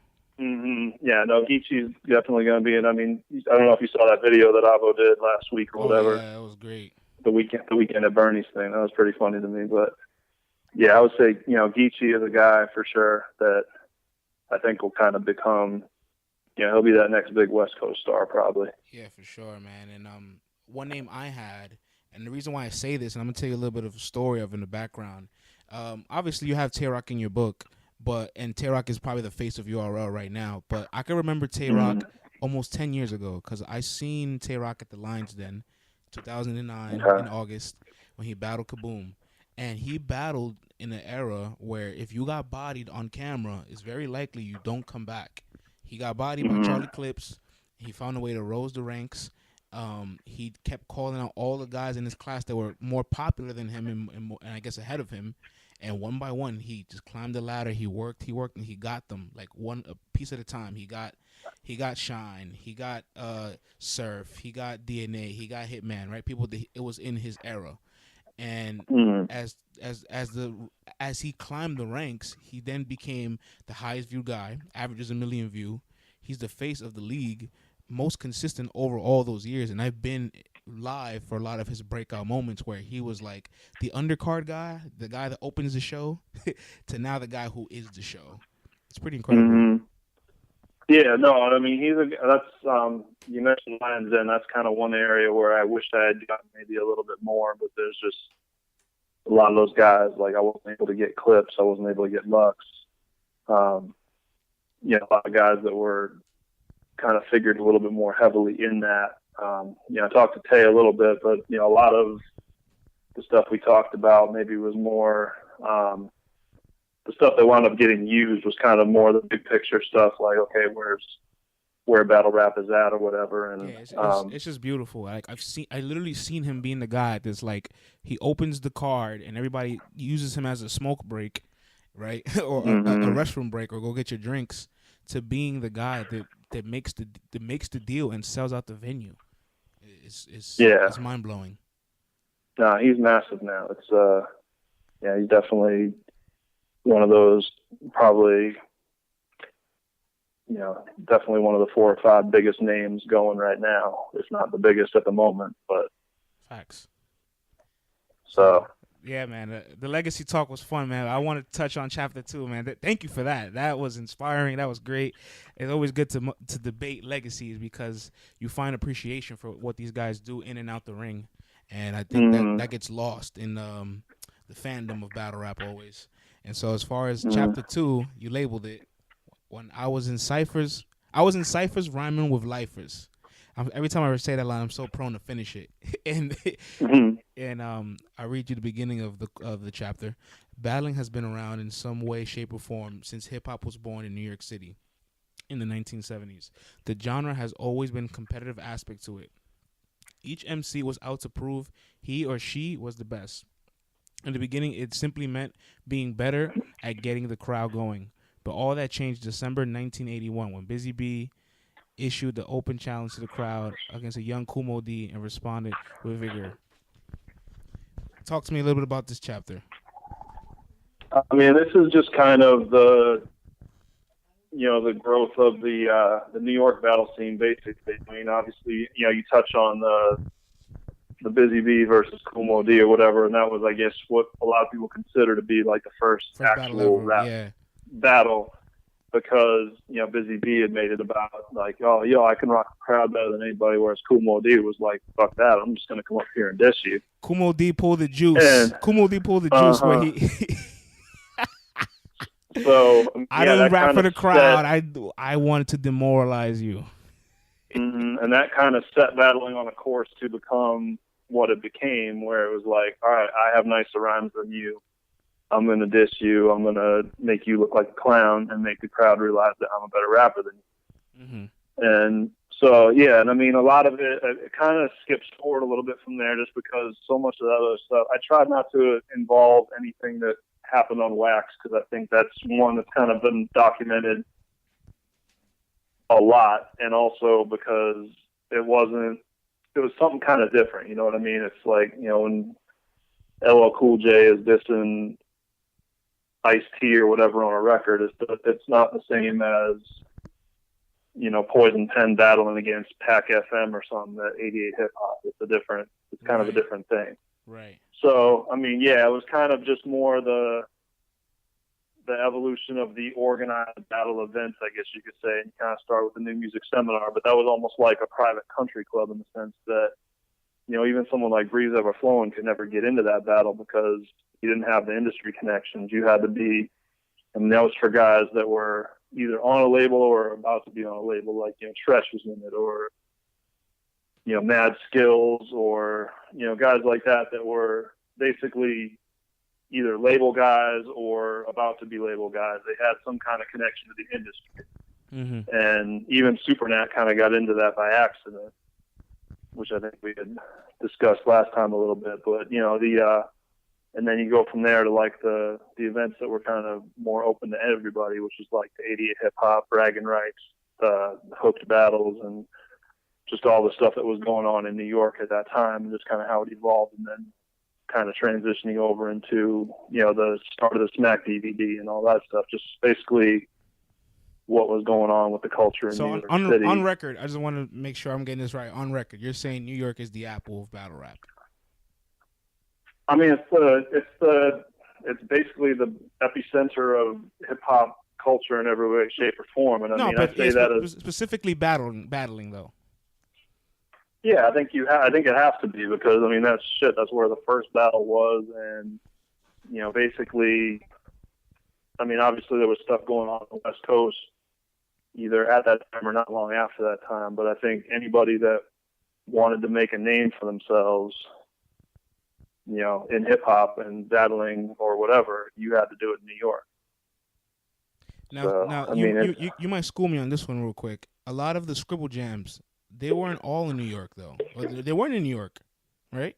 No, Scribble was in Cincinnati. That's what I'm like, because those are really big moments before, I guess, you know, the DVD scenes, and it was kind of, a lot of these things are kind of like stuff that was going on in Chapter 2 and Chapter 3 and 4, like might be running concurrently. It's just kind of different scenes, different places. Exactly, that's what I was going to get at. Yeah, it's all happening at the same time. The timelines are crossing over a little bit, but yeah, Scribble obviously is kind of, Scribble got its own chapter, and you know, the West Coast kind of got its own chapter, and then there's little sidebars here and there and other stuff. But yeah, I tried to kind of compartmentalize a little bit, otherwise it was just going to get really fucking messy. It must be difficult to try to keep everything going on at the same time, where it's like during this DVD battle, this street battle, there was a tournament at this time, at the exact same month, in the exact same year, and this one just got more fame. This one got recorded. This one's audio was good, so we got to witness this one. But this was going on at the exact same time too.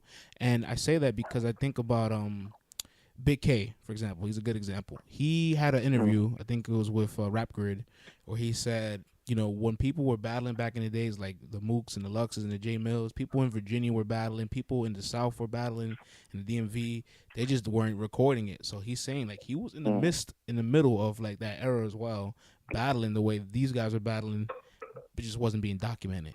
And I'm sure there's tons of capital cities, the Detroits, the Chicagos, California, you know, the list goes on, where they were probably in the middle of battling at the same time New York was, but New York beat them to the punch and got it on footage first.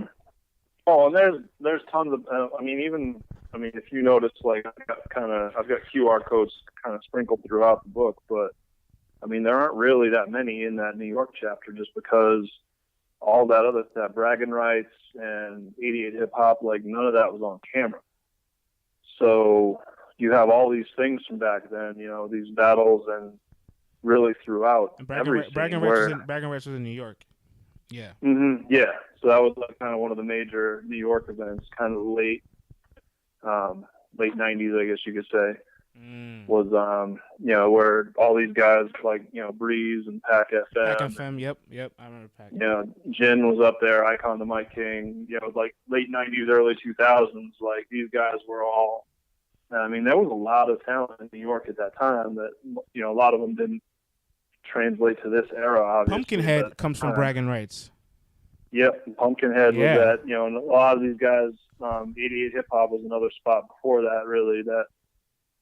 A lot of these guys were kind of gathering out, and it was like at any given time, like that was the place to be to prove that you were the man in New York. And I mean, there was so many guys that on any given night could smash everybody. Since I was literally in diapers when this was happening, I guess I was that young.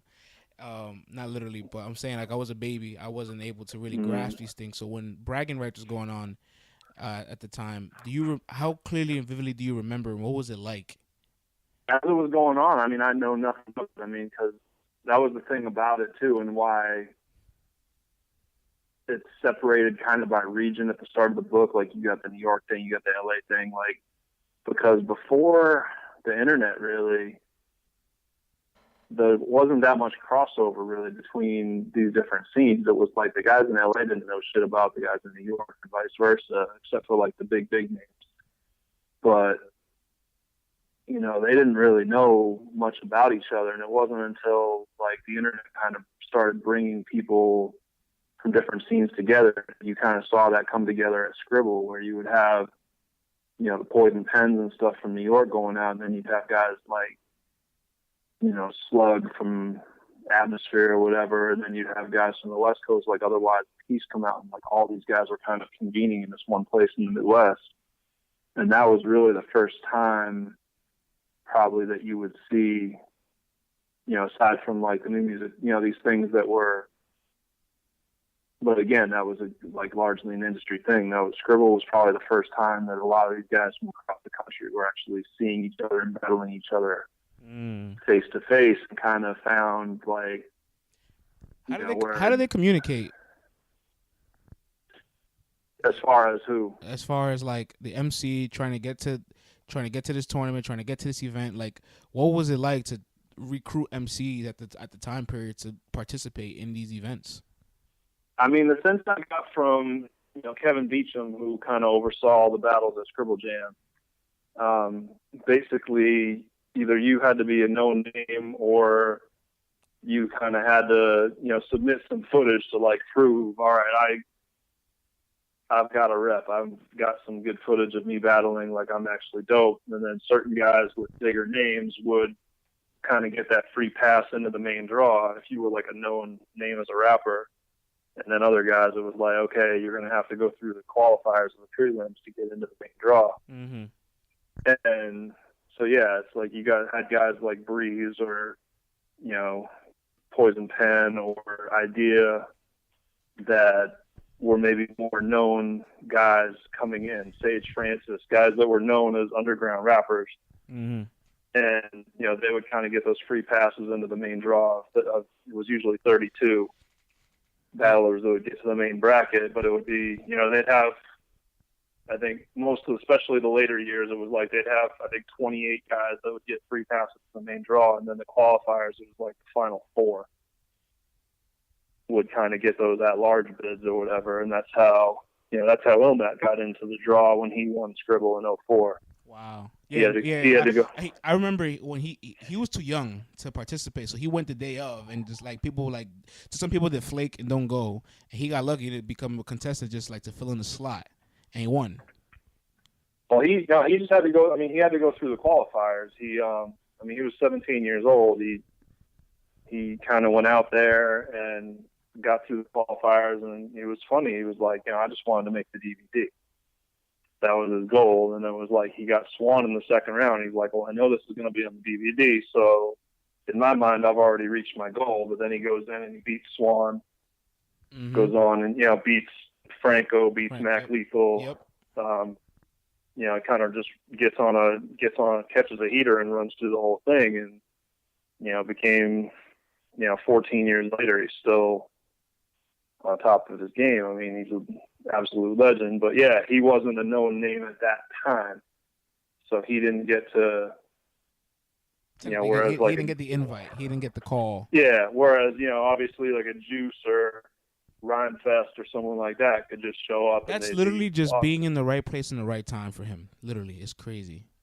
Mm-hmm. Well, yeah, being hot on the right day. I mean, you get it. Especially when it was pretty much all off the head like that back then. I mean, you'd have a couple of lines in pocket, but again, you didn't know who you were battling. They didn't even tell you. Right. That was the thing that I didn't even know about Scribble until later, was that because one of my great regrets is never going to that, like myself. Because I would have friends that would go and they'd be like, "Oh, come on, we got a booth or whatever," and it's like, I just couldn't make it happen. But I didn't know that basically, like, when the battles were done, you just walked off the stage and they didn't tell you who won. And then you get to the judges would determine it. They just wouldn't tell you. And then you get to the next round and they would just call you up.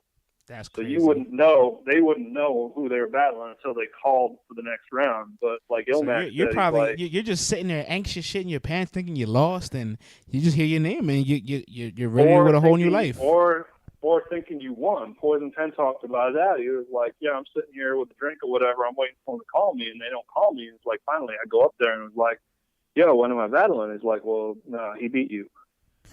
And so, I mean, sorry, that's hilarious.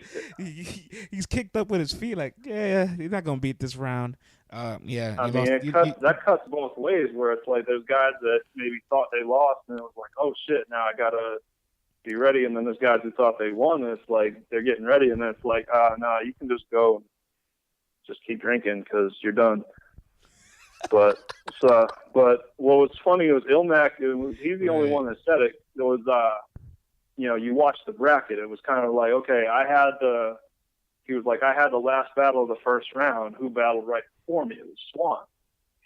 So it's like in his mind, he's kind of thinking a step ahead just based on the order of who battled when. And it's like, all right, I'm pretty sure I'm going to get Swan next. And you can kind of maybe start formulating some shit in your head a little bit for a few minutes. And that's probably about the closest thing you could do to premeditating in that format when you don't know. I mean, by the end of it, obviously, when you get to the later years and it's kind of the same guys running through it every time, I mean, you might have, if you're going to Scribble in 06, it's like, okay, I better have a line in pocket for Thesaurus. I better have a line in pocket for No Can Do or Franco. It's, you kind of know who the guys in the draw are going to be that you have to get past if you want to win this thing. So you can kind of maybe prepare a little bit of something. And so I think you maybe started, and that was kind of as things were kind of transitioning more to that blatantly written thing. It was like, guys, and I mean, I remember watching the WRCs and thinking, at least for moments in time where it's like, all right, if they do this next year, I'm entering. And, you're sitting there watching Thesaurus battle and you're like, oh man, this is what I would say to Thesaurus. And, you kind of have these little ideas in your head. And I think guys were definitely doing that at that time where it's like, okay, if I battle Disaster, if I battle Hami Ham, like, I'm going to say this to him. And I think so you always have stuff in pocket, even if it wasn't people writing full rounds at that time. You definitely had, I still remember thinking, like, watching the Thesaurus, and everybody would make the face jokes about Thesaurus.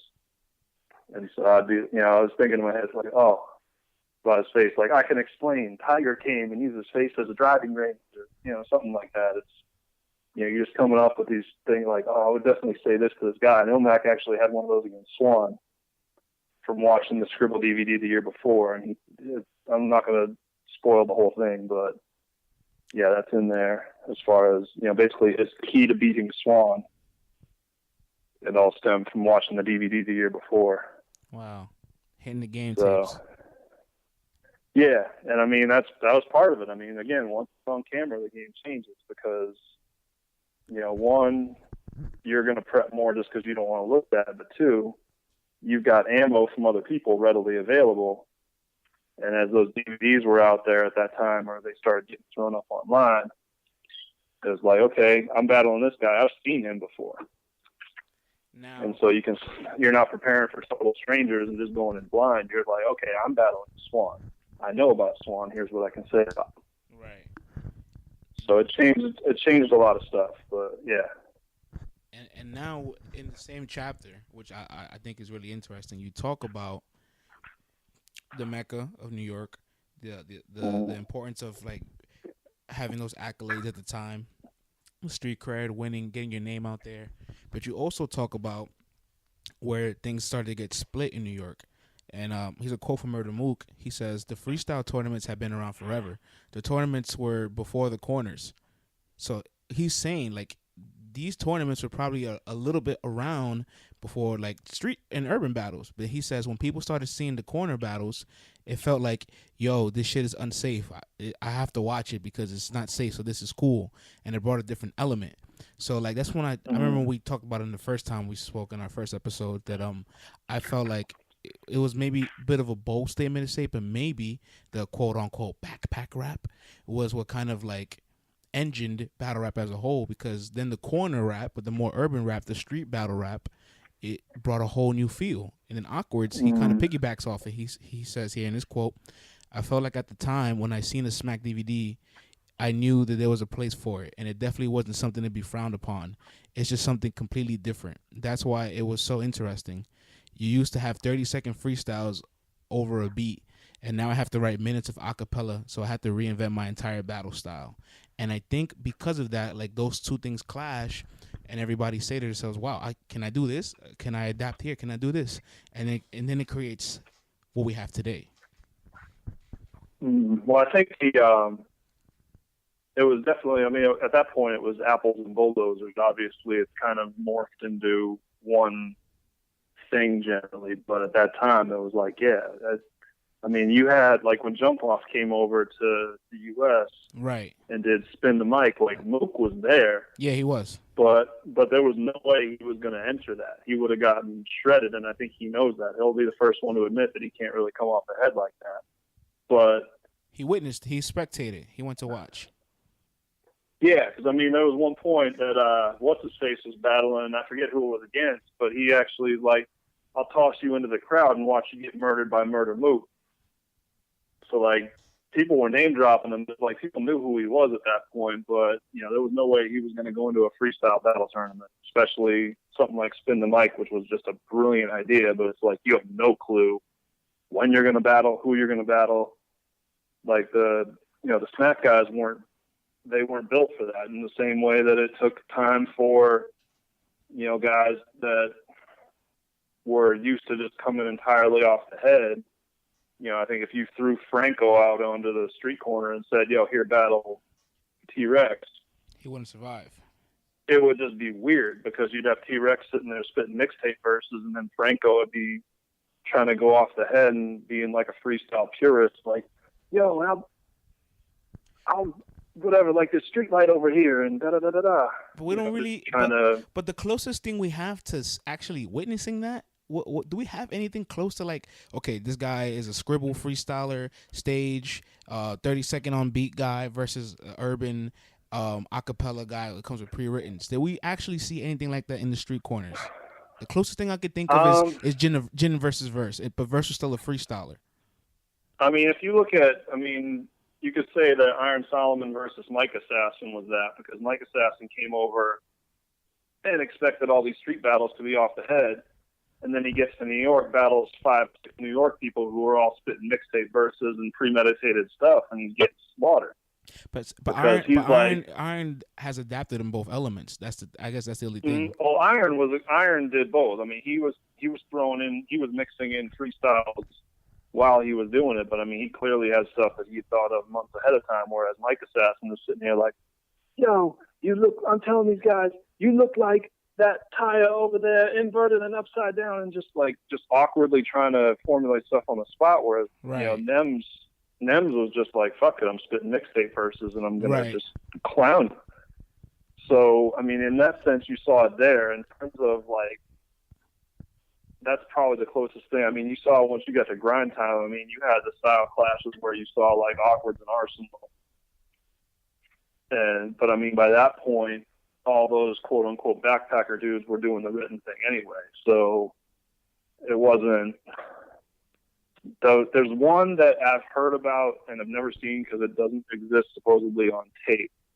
But when Fight Club went out to Detroit, they brought a group of rappers out to Detroit, and Mook went out there. And he battled Marv 1. And he battled Swan. He also battled and Marv. But there was apparently there was like a 7-round battle between Mook and Swan, where Mook was spitting, basically everything you've ever heard him spit on a Smack DVD, like all these verses recycled, and Swan was coming off the head. Are you sure it's not Marv 1? I've heard this story plenty of times, and I heard it was Marv 1. No, it's definitely Swan because I talked to Direct about it. I talked to really, but Marv 1 also battled Mook. Marv 1 also said that he had the same story, that he came with Mook with freestyles, and Mook came with writtens. He may have done it the same night because they said basically Mook was just running through everybody, and then the best they could come up with was Swan was just kind of on that night, and he was able to for 7 rounds go toe to toe freestyle versus written against Mook. That's incredible. And then Mook finally got him, but. And Marv 1 said that he thought Mook was freestyling, and when he left the battle, he said Mook is the best freestyle I've ever seen in my life. But then he found out years later it was pre-written. Yeah, and I think maybe some guys in there knew it and some guys didn't. But like they said, basically everybody in that room was like, okay, this is where this is headed now. If you're basically by that point, if you're going completely off the head, then you're just foolish. It's like, again, bringing a knife to a gunfight, whereas if this guy coming against you is going to just come with mixtape verses, then, shoot, I need to start preparing some shit when I go into these battles. And, that's kind of, again, it evolved from one thing to another at different points in time in different places because, whereas maybe not so much in New York, but like in LA or Detroit, I think there was definitely more pride in like, the biggest diss you could say to somebody was, that was written. Whereas in New York, it was like, fuck it, I'm just, whatever's a hot line, Exactly. And I think different people kind of accepted that at different times. Do you think Mook coming over there and doing that to Swan was kind of like the reason Detroit wanted its redemption in the early DVD days, where X Factor and Miles came to New York several times, and they came to Philadelphia, and they had the Detroit and Philadelphia DVDs and everything. Like they was like, you know what, we need to redeem ourselves for what just happened. Well, I think every city, I think it was maybe certain guys had that as like a specific motivation, but I think it was maybe just a point of pride, like. When the Philly guys, when Big Star was taking the Too Raw for the Streets guys from Philly around to different cities and going into New York, it was like, we want to show that our city has the strongest dudes. Like, and regardless of how Hitman or Verb felt about each other at any one time, it's like they'll rep for St. Louis. Like they feel like, okay, St. Louis has the strongest battle rappers, or the Fresh Coast guys are, everything is Fresh Coast, it's in every city, every area kind of feels like they want to represent for their own area. And Detroit obviously has a lot of pride like that. Philly has a lot of pride like that. Right. So I think that's universal. I think that's regardless of any one thing that happened at any one event. I think anytime you have, city versus city type of thing, that, regional pride is always a thing. And I think there was a lot of that through the course of the book, whether it's the Detroit guys or even New York guys. I remember when they talked about the Rap Olympics or whatever, and Wendy Day added Eminem to the team because she was trying to help him get signed. All the other guys on her team were New York guys, and they were kind of like, I don't know about this dude because he wasn't from New York. They were like, we only fuck with New York guys. But he obviously kind of earned the respect of them through just being awesome. But, before that it was like, oh, this guy ain't from New York, fuck him. It was kind of everybody, I think especially the New York guys, maybe had this just that aura of, the superiority complex of like, oh, if you ain't from here, then we don't respect you. So, especially, I think as it's become more of a worldwide scene that, it's kind of become more interwoven or whatever. But I think even still now, there's a little bit of that, like, St. Louis or Detroit or whoever, like, people are still going to try to put on for their city and say like, oh yeah, we got the strongest dudes. I think there's always going to be that pride of where you're from. I think that translates not just battling, but just rap in general or anything like basketball, whatever. You say like, okay, we got the baddest city, and that's always going to be there. I think. I know it's I guess this is a subject that a lot of us already are kind of aware of, and we already know. But I know in the second topic, you tackle on the impact of Murder Mook and Jay Mills. Very briefly, you put a lot of quotes from a lot of guys, Locksmith, Awkwards, Mook, Conceited, and I think sometimes we forget, like people revert back to Mook and Mills, like, okay, that's where I started. That's my first battle. And I think that's very nostalgic for them, but I think we still not fully understanding how groundbreaking that battle was. And this chapter makes it very clear that everybody was hooked to the idea of watching a battle like this because it was like nothing they've ever seen at the time. Well, I think Smack even alluded to it himself, where he was like, he kind of didn't know how the battle, when he threw the battle on the DVD for the first time, it was like, okay, I don't know how this is going to go over. The people were primarily buying the DVDs for the freestyles and the interviews or whatever with the mainstream dudes. And it was like this battle was just kind of a throw-in, but it turned out like these were the things that they wound up being the thing that everybody wanted to see. It was just, this is what people were drawn to. The same way, like at Scribble, you had the, the graffiti stuff going on, you had the break dancers, but at the end, I mean, the thing that everybody cared about most was the MC battles, because that was just sort of where you got the most wow factor. Was that is what draws people in, which is kind of amazing to me when you think about it in that way, that battle rap has become more mainstream, I guess, and obviously a lot of that has to do with the subject matter. But I think that anytime you have that kind of competitive, playing dozens or, people dissing each other or whatever, it's always going to draw an audience. There's going to be that like, oh, I can't believe he said that.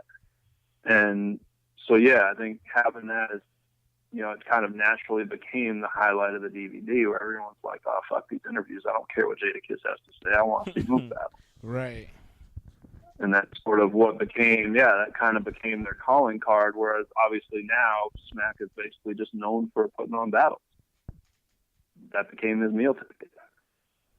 It's really crazy when you think about it, man. It's just like they had no clue that this was going to be so earth-shattering for everybody. But it's exciting, and it always has been. I mean, I still remember, and it's funny. I remember talking to Poison Pen, and he was like, first battle he ever remember seeing, and it was the same one I saw. It was Kid and Play in House Party.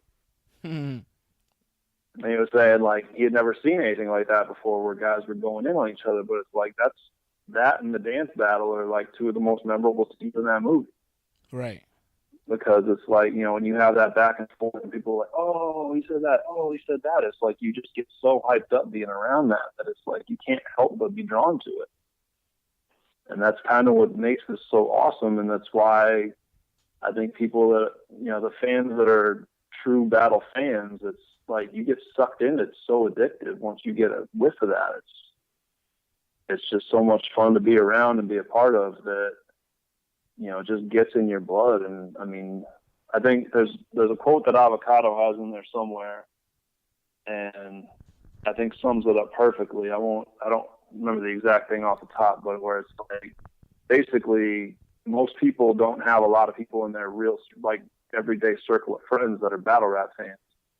You kind of have like, you're the one guy in your crew that actually really pays attention to battle rap. But now it's like, because the internet and all these little message boards and stuff like that, all these people found each other.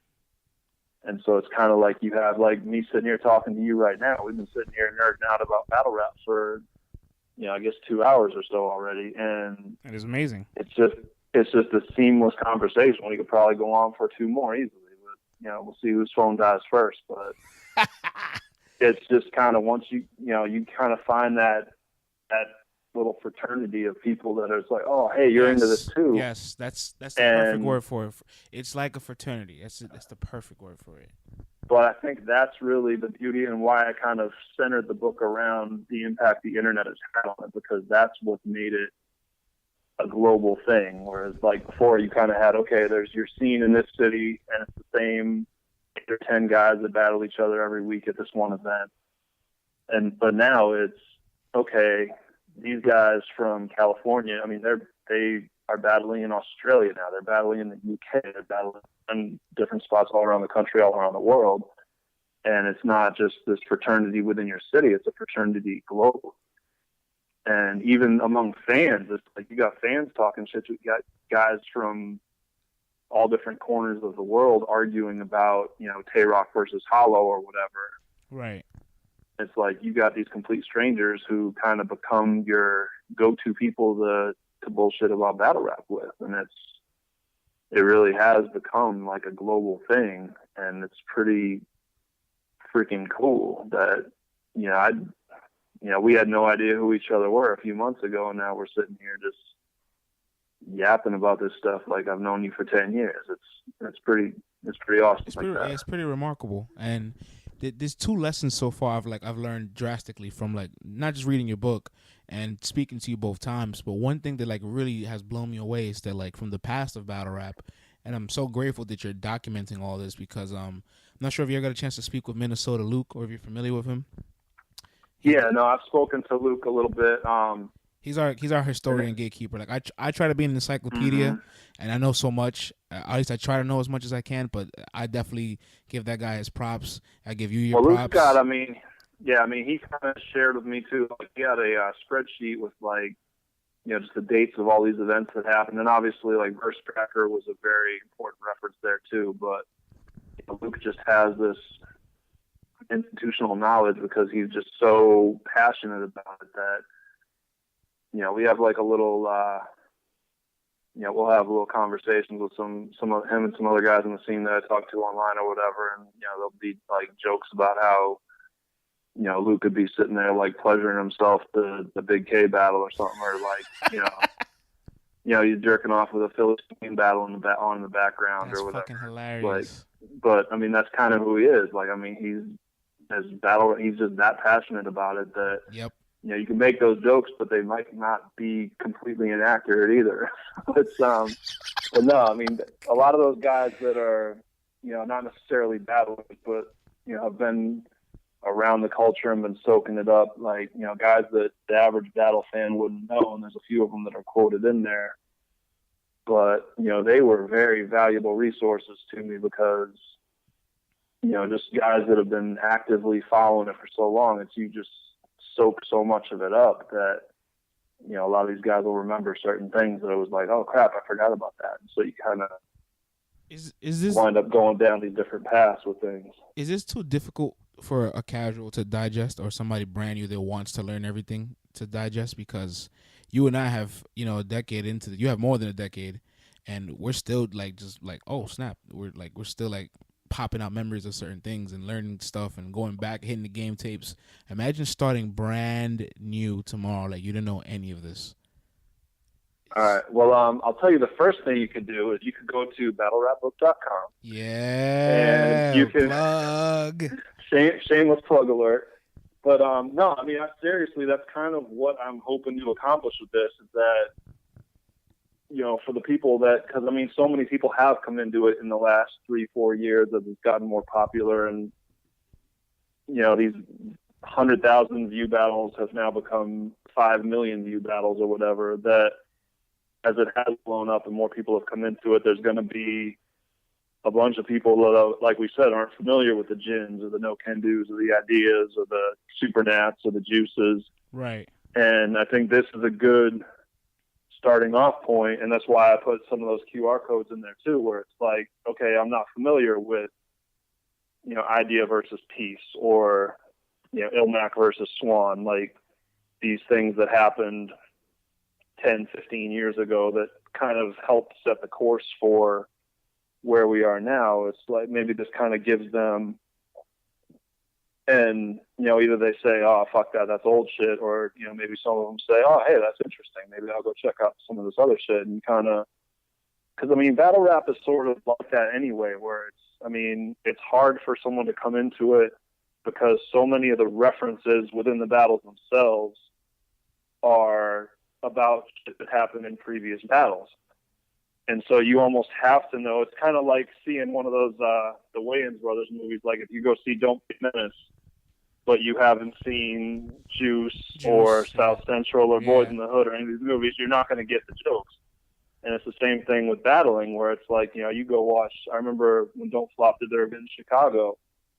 I went up. My wife was with me, and my boy from one of my roommates from college, he was a hip hop fan, but he's not really into the battle culture. And it's like this line would be said and get a big crowd reaction, and I feel that, you know, you almost feel obligated to be like, yo, well, that line was dope because against this guy, you know, Big Cannon said this, or against this guy before, like 2 years ago, Real Deal said this. And it was like, you kind of almost have to have like explainers to go along with certain things. And right.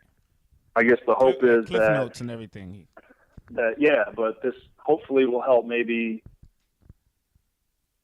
spur a few of these people that have only been watching battles for 2-3 years and maybe aren't as familiar with some of the older stuff, that, you know, hey, maybe I'll go back and check this out, and you kind of fill in some holes in your, you know, gaps in your knowledge. I was able to fill out a shitload just by doing this thing. I thought I knew as much as I did until I read your book. And yeah, I'm just so, like, I mean, 80% of, you know, I felt like I was pretty well versed in certain areas, and not so much in others. Like I felt like I knew what I didn't know, but even on top of that, I found out a lot of things that I didn't know, where it's like, holy shit. And then you kind of winds up going in a whole different direction than I thought it was, because of this thing that, like, I knew nothing about 88 hip hop. And it was like a very important thing in the evolution of New York City battle rap, where, you know, the PHs and the Poison Pens and the, you know, Quest the Mad Lad and, you know, all these guys. Before the internet, I was told this about Program V. Before the internet, you had to have like a certain credibility and buzz in the streets, and you have to go through the gatekeepers of hip hop. Like, these are people that like already put the pain in, the hours, put in the work. So like, you don't just go drop your mixtape off. You don't upload a song on the internet. You go to these guys directly to get the validation and the stamp of approval to kind of get into the not even into like the scene, get an opportunity to get into the scene and prove yourselves. So I'm sure, like, you know, 10 years ago, or more than 10 years ago, 10 to 15 years ago, Poison Pen probably had a lot of people try to come up to him saying, hey, I could be the next guy. He's turned a lot of them down, or he opened the door and they didn't get through. And at any point while you were writing your book, did you ever stop to say, well, you know what? Battle rap is saturated now, but it's probably always been oversaturated. I mean, I think you have way more dudes now. Of course, but at least more guys with a platform now. There's more, you know, you got but like, your book has 500. Your book has taught me that back in the past, prior to the internet, it was much bigger than we imagined. Well, yeah, there was, like I said, I mean, it wasn't like there was only 10 battle rappers in the world back then. I mean, there was plenty of guys. It was just, but that's what they make it seem like. You know, that's what they make it seem like. Well, because you had certain guys that, I mean, especially with freestyling, because there's just not many people that are that good at it. I think Swan alluded to that at one point, talking about. Yeah, no, Respect BA said that in chapter 1, that there was probably 50 guys freestyling, and out of 50, only 10 of them were elite. So, I mean, you had, yeah, I mean, and I think now, because it's written, I mean, there's plenty of guys that can, I think there's not that many elite writers, but there's at least a lot of guys that you can write around and it won't completely suck, especially if you have a decent performance factor. Whereas there was not that many guys. I mean, there's a reason that the same guys were kind of making it to the last rounds of all these freestyle tournaments, is because there were, you know, the thesauruses and the guys like that were so much better than everybody else. And it almost got to the point where that was another thing that kind of spurred the freestyle guys going written, is because they felt like they had to catch up to, you know, Thesaurus and Ilmac. I mean, the second year of the WRCs, everybody came in preparing because you had to, because nobody could freestyle on that level, especially not for 10 battles in a day. You just didn't have the stamina. So it's like you had to come with some stuff packed in your backpack to, I'm going to throw these lines in against this guy and these lines in against this guy, because you just couldn't. Material-wise, it wasn't more difficult battling back then, but the intangibles is not found in today's day. It was difficult it was a different kind of difficult, because, obviously written battles like now, it's basically like you can't afford to have any filler. Everything has to hit, because, you've had 3 months to prepare for this battle. Like, every line needs to be good, or at least leading to do something that's amazing.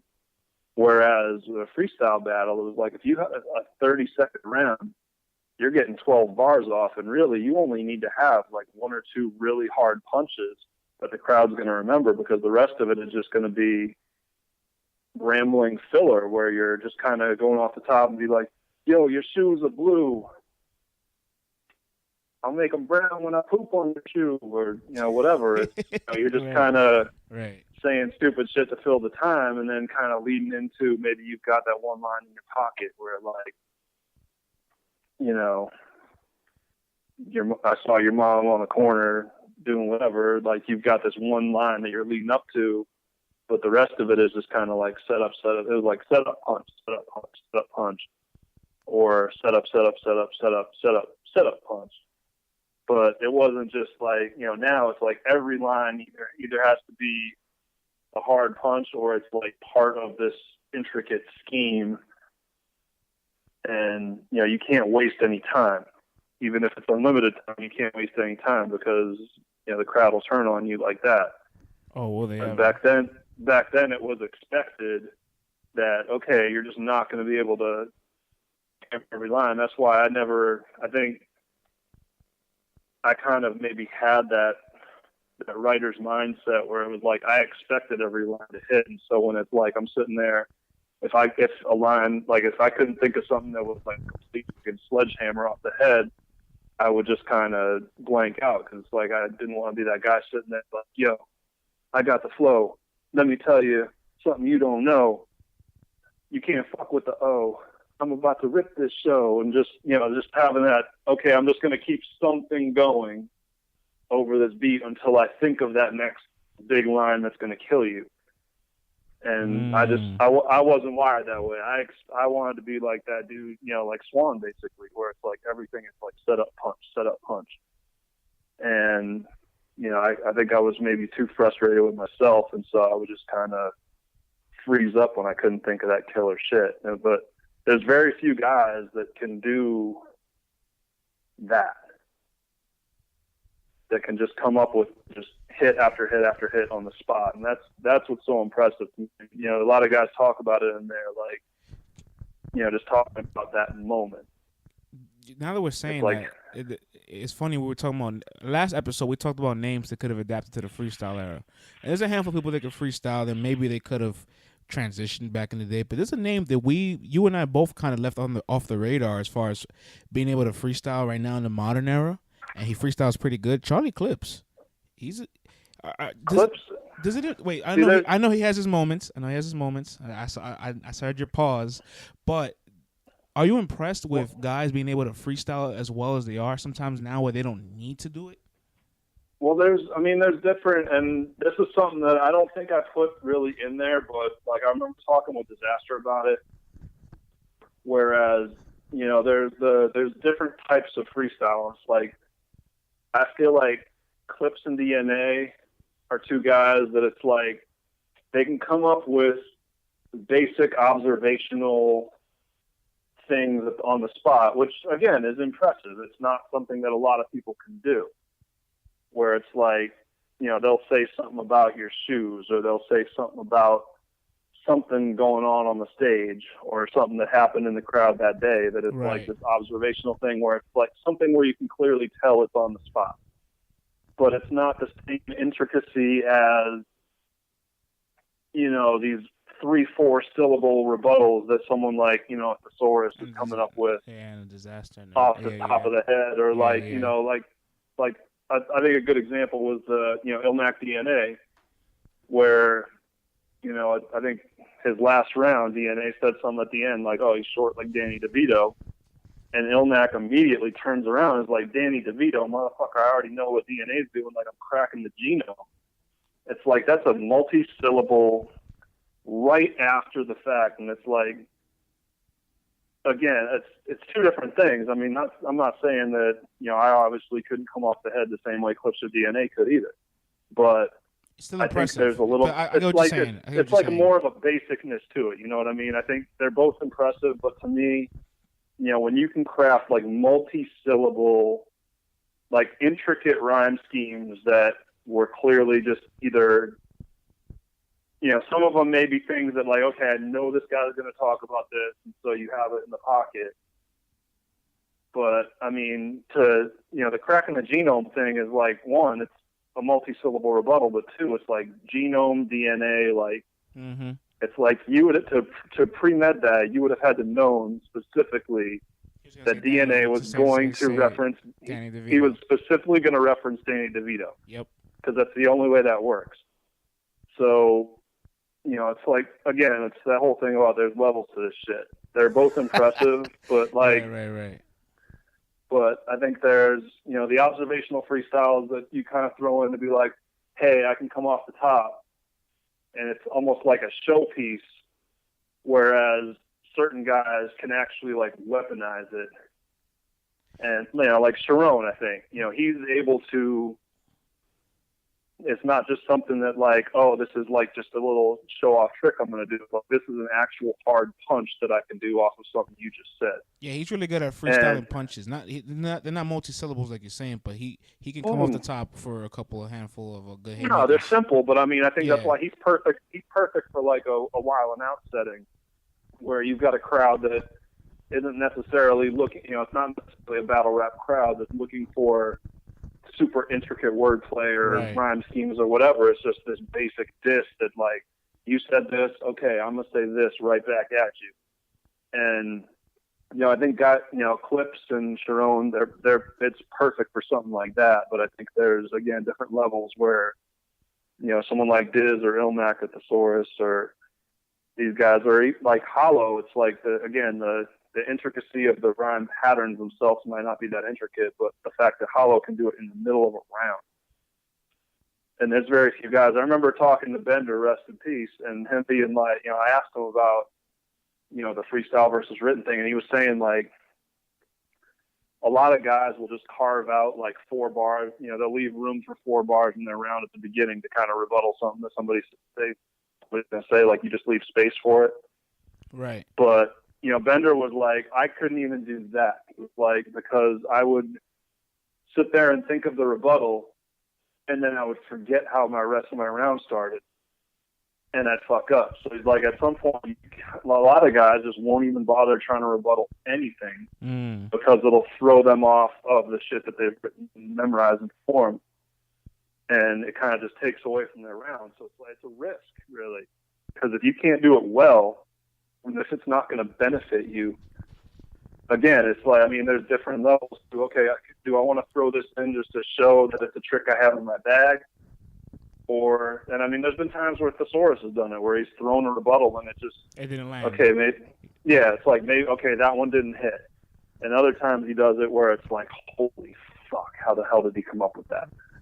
Right. So it's a risk. And I mean, even the best guys, not every punch you throw off the head is going to hit. That's why it's such a risk. But it's the guys that are that good at it, more often than not, it's going to work. And those are still, even in the written era, those are still the things usually that get the most reaction, is when it's that moment where it's like, holy fuck, he just thought of that. Does it it's a different reaction. Does it bother you that probably now more of like this era, or like I guess more fans that aren't acclimated to the freestyling era, that they will put rebuttaling over freestyling? Like they will put somebody that can rebuttal and get into the rounds over somebody that can have a multisyllabic freestyle round. I mean, the best guys can do both, I think, but I mean, I think anything that just requires that in the moment. But I think if you get a hard punch that, because it's a timing thing. I think part of delivering a good round is the timing. It's like that whole, like we talked about the verb, the big Gerald thing at the beginning. Yeah. Like how it's maybe different if the dad doesn't respond. Facts. It's just everything is, timing is such a big part of it. And so, a well-timed rebuttal, whether it's, it's a lot of times it's most effective, like right off the top where it's like, okay, I'm responding right away to something you just said. What do you think of people that can? I think this is most impressive. People that are in their round, in their material, can stop for a minute when like the crowd's reacting, and then freestyle in the middle and get back into their material. I think that's very difficult. Oh yeah, I mean, anytime it's like if you have a full round prepared, I mean, a lot of times a lot of your cues memory wise are going to be, okay, I remember to say this next right after this thing. So it's like if you interrupt that, a lot of guys can't do it because it'll completely throw them off. And even some of you get guys that wind up like, okay, I had to use some of something else because I forgot where I was in my round. I'm not sure if you're up on Chef Trez, one of the more newer guys. But he's. I'm aware of who he is. Yeah. Obviously. Okay. I'm not But he a religious follower. No. Yeah. But he's really great at mid-round rebuttaling, where like he'll stop, and he has a signature. He calls it 3 of them things. So he'll do 3 rebuttals in a round, or sometimes he'll go 3 rebuttals per round. So he'll give you a total of 9 rebuttals. Like that's pretty fucking skillful. And at times he's done them mid-round. That's crazy, and then gets right back into his material. And Hollow's a guy that does that. Yeah, he does that too. He does that too.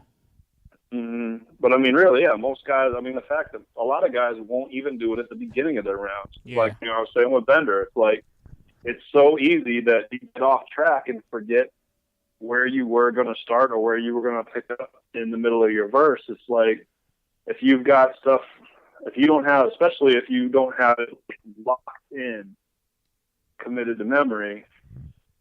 Like, it's real easy to get lost and sidetracked, and so that's why it's so much of a risk, because it's like, okay, you can have this big payoff, but if it leads to a choke 5 seconds later, it takes away all the impact of what you just set out to do. So it's like, it can backfire on you very easily. So yeah, it's funny you say that. Has there ever been a round where somebody's landed a big rebuttal and then choked? I mean, I can't think of one off top. Yeah, I can't think of. There has to be. There has to be. I can't think of one off top. Some of the people listening to this, I'm sure, will be able to come up with something, but I'm not thinking of one off the top of the head, but it's like there has to have been situations where that happened, and especially in, pure freestyle battles, I'm sure it happened a ton. Oh, no, even in this era where it's like you get away from your written stuff for 1 second, and then, I mean, it happened, I don't know how it happened, but I mean, if you go back to, I think he had talked about an interview afterwards, but Ilmak's 3rd round against Pat Stay, that he wound up he kind of forgot where he was at certain points in the round, so he spit his whole 3rd round out of order. Wow. And he said, and you can kind of, I guess after you hear him say that, you can kind of go back and listen to it, and it sounds a little more disjointed than his other 2 rounds. Like, it still works kind of, but you can see where, okay, he dropped off here. You can see him pause. He picks up on something else that was maybe supposed to be later in the round, then realizes he skipped over 8 bars, goes back and picks those up, and then goes back. It was kind of, he explained it after the battle, but it was, out of order. So it was I don't know if there was something in there that he tried to mix in, a thing off the head in the middle of it, and it kind of got him off track. So that may have been an instance similar to that. I'd have to go back and hear the interview again. But I know there was something in there where he wound up spitting that whole round out of order. So I'm sure there's instances like that where it's been, you throw that rebuttal punch and it's kind of like, shit, where was I? And then you wind up maybe picking up halfway through a round and it's like, oh, man, I forgot these. I think Ill Will has done that because he likes to freestyle a lot, and I remember him choking one time. He rebutted So there we go. There's an instant. But you're right. It's really difficult, and that's it's crazy because that can throw everything away that you just work for. Yeah, because I mean, there's obviously it's a gamble because I mean, if you have a rebuttal and it hits, like I said, I mean, there's still, aside from those very rare lines like, you know, the big Gerald or like Hey Rock seatbelt line, like not too many written lines are going to get the same reaction as like a hard rebuttal off the top is going to get you. Right. It's just the payoff is great if you can get it, but there's a lot of risks involved, especially if you're not good at it. And trust me, I'm not. and trust me, a lot waste all those months getting ready just for that one moment to just throw it all away. And there's a lot of guys that are top tier battlers that probably won't even try it because they know. Yeah, they said it. Have said it. They've said it. And the risk is just too great. I mean, like I said, Bender, who was one of probably the best writers that battle rap has ever seen, he wouldn't even try to. Nope.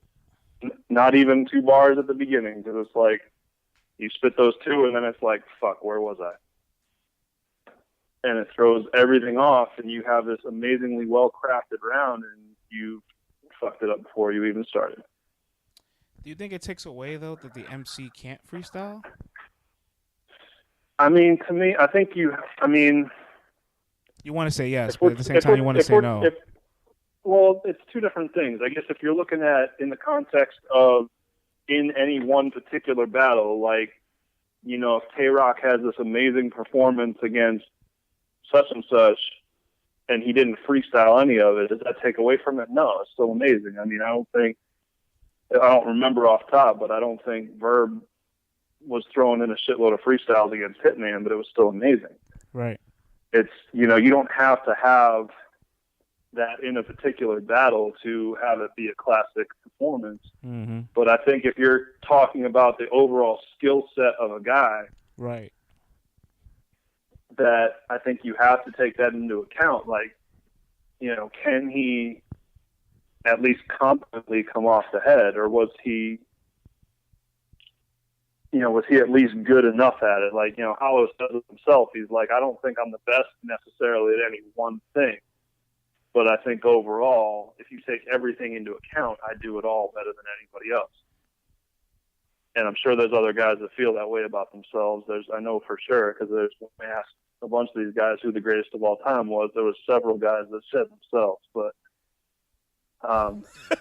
you know, I think there's. How come you can't ask these guys this question? You got to ask them and put in parentheses, excluding yourself. But you know, there's, you know, when someone like Thesaurus says the same thing about Hollow, that, you know, he does the total package of everything. Literally, he does everything well. You know, he might not be the best at any one thing, but there's not anybody that maybe has the whole package across the board like he does. And that was kind of if you go through, you know, a lot of guys, when I have a section at the end talking about, you know, who's the greatest of all time, we'll get to that, I guess, as we go through. But, you know, that was definitely a thing that came up as people were kind of giving their rationale for why they chose who they chose.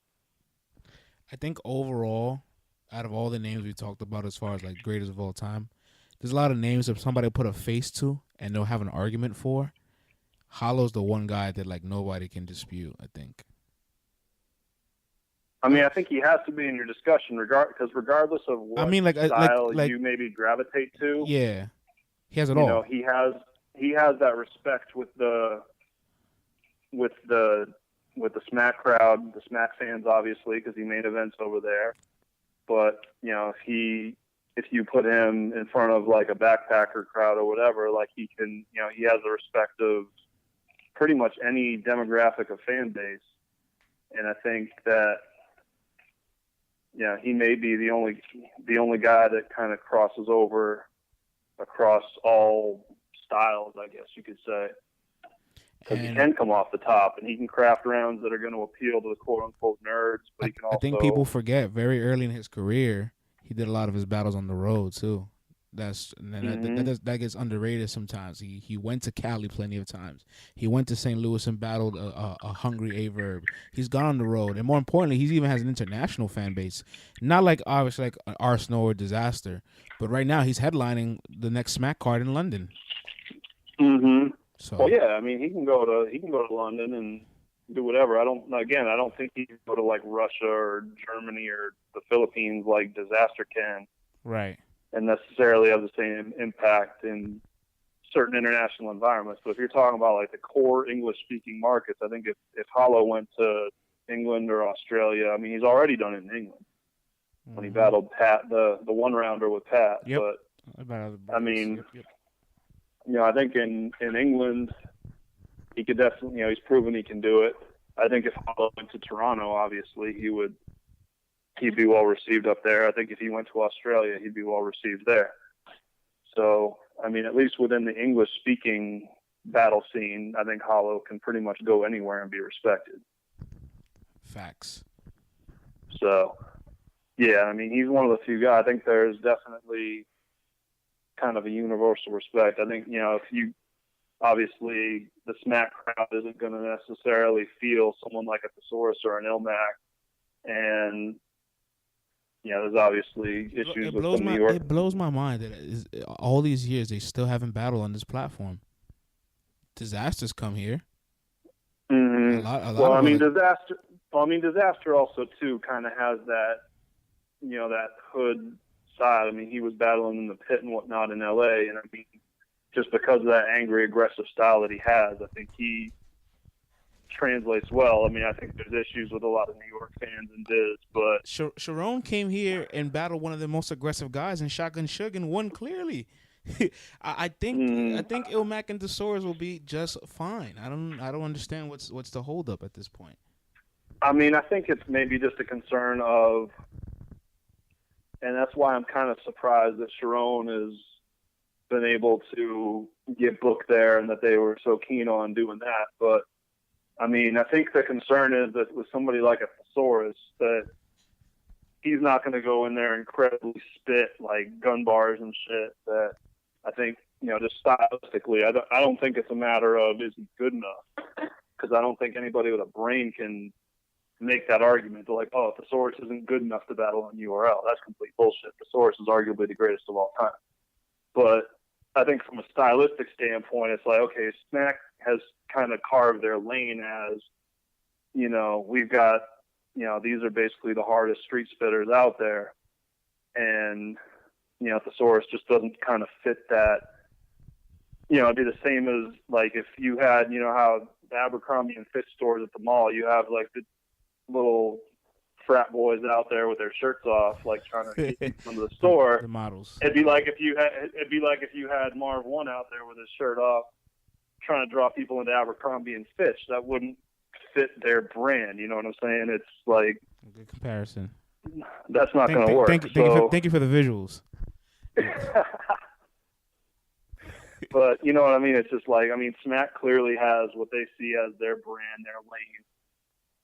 And guys like that, or, a lot of the guys that we would consider really good battle rappers that just don't fit the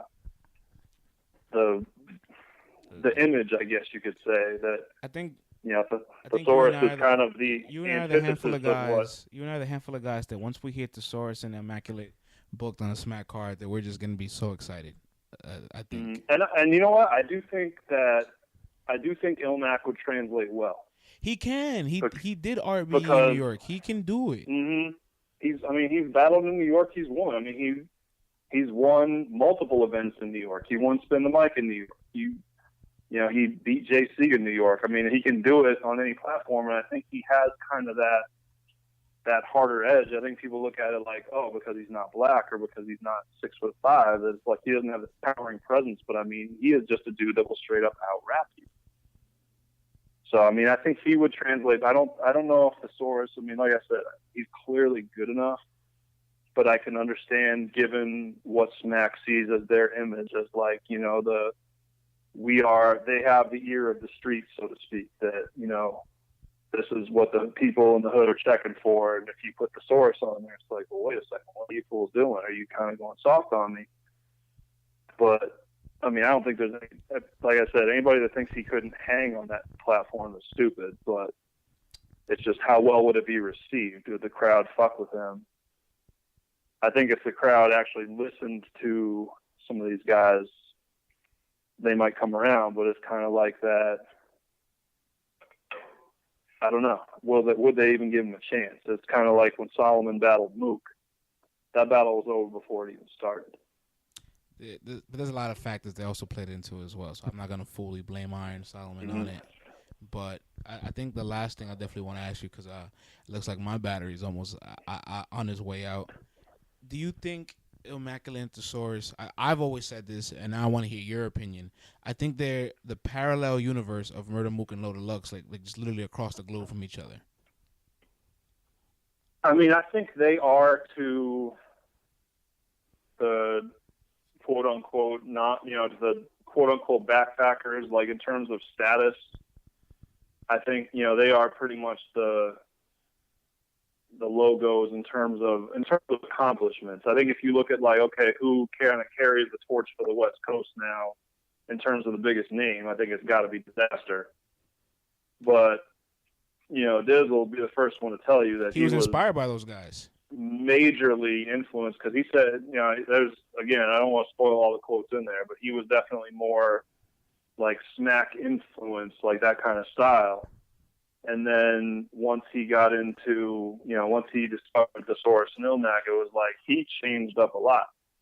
And right. I mean, really, even guys that you wouldn't think were influenced by the source and Ilmac totally were, because I mean, if the WRCs like around 06, 07, yeah, they came in with that multi-style and kind of dominated everybody. And everybody the next year, they within a year, everybody on Grind Time and wherever was sounding a lot like them.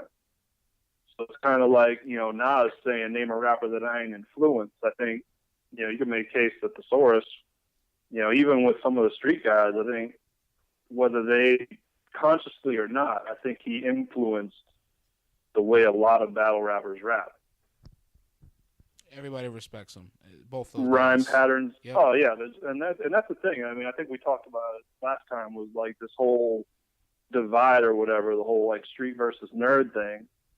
That's a fan thing, I think, primarily. I think for the most part that there's a universal respect that, like between like a Tay-Rock and Thesaurus and or like a Big T or a Carter Deems, like these people that you would think like, oh, they probably don't fuck with each other, but they totally do. Yeah, they do. These guys are the best of friends, man. Don't let the glimmers and gladders fool you. Yeah, I mean, they may not, like, stylistically, okay, maybe he's not a dude that I prefer, but I at least respect it. I respect what he's done. I respect the influence. I respect, what he's accomplished, even if, I might not rap like him, or I may not necessarily, he's not the first guy I check for when his battles come out, but I at least give him his props. Like, I respect, I don't think there's, and that's the difference, I think, between the battlers and the fans. That, the guys that are on Smack or whatever, I think most of them would probably tell you, if you, okay, it's the source, a legend, like, you have to say yes. I know a lot of people that say no, and I'm just like, you need to brush up on your homework, man. Mm-hmm. Don't let verse tracker and all that fool you. Like, it's deeper than that. Mm-hmm.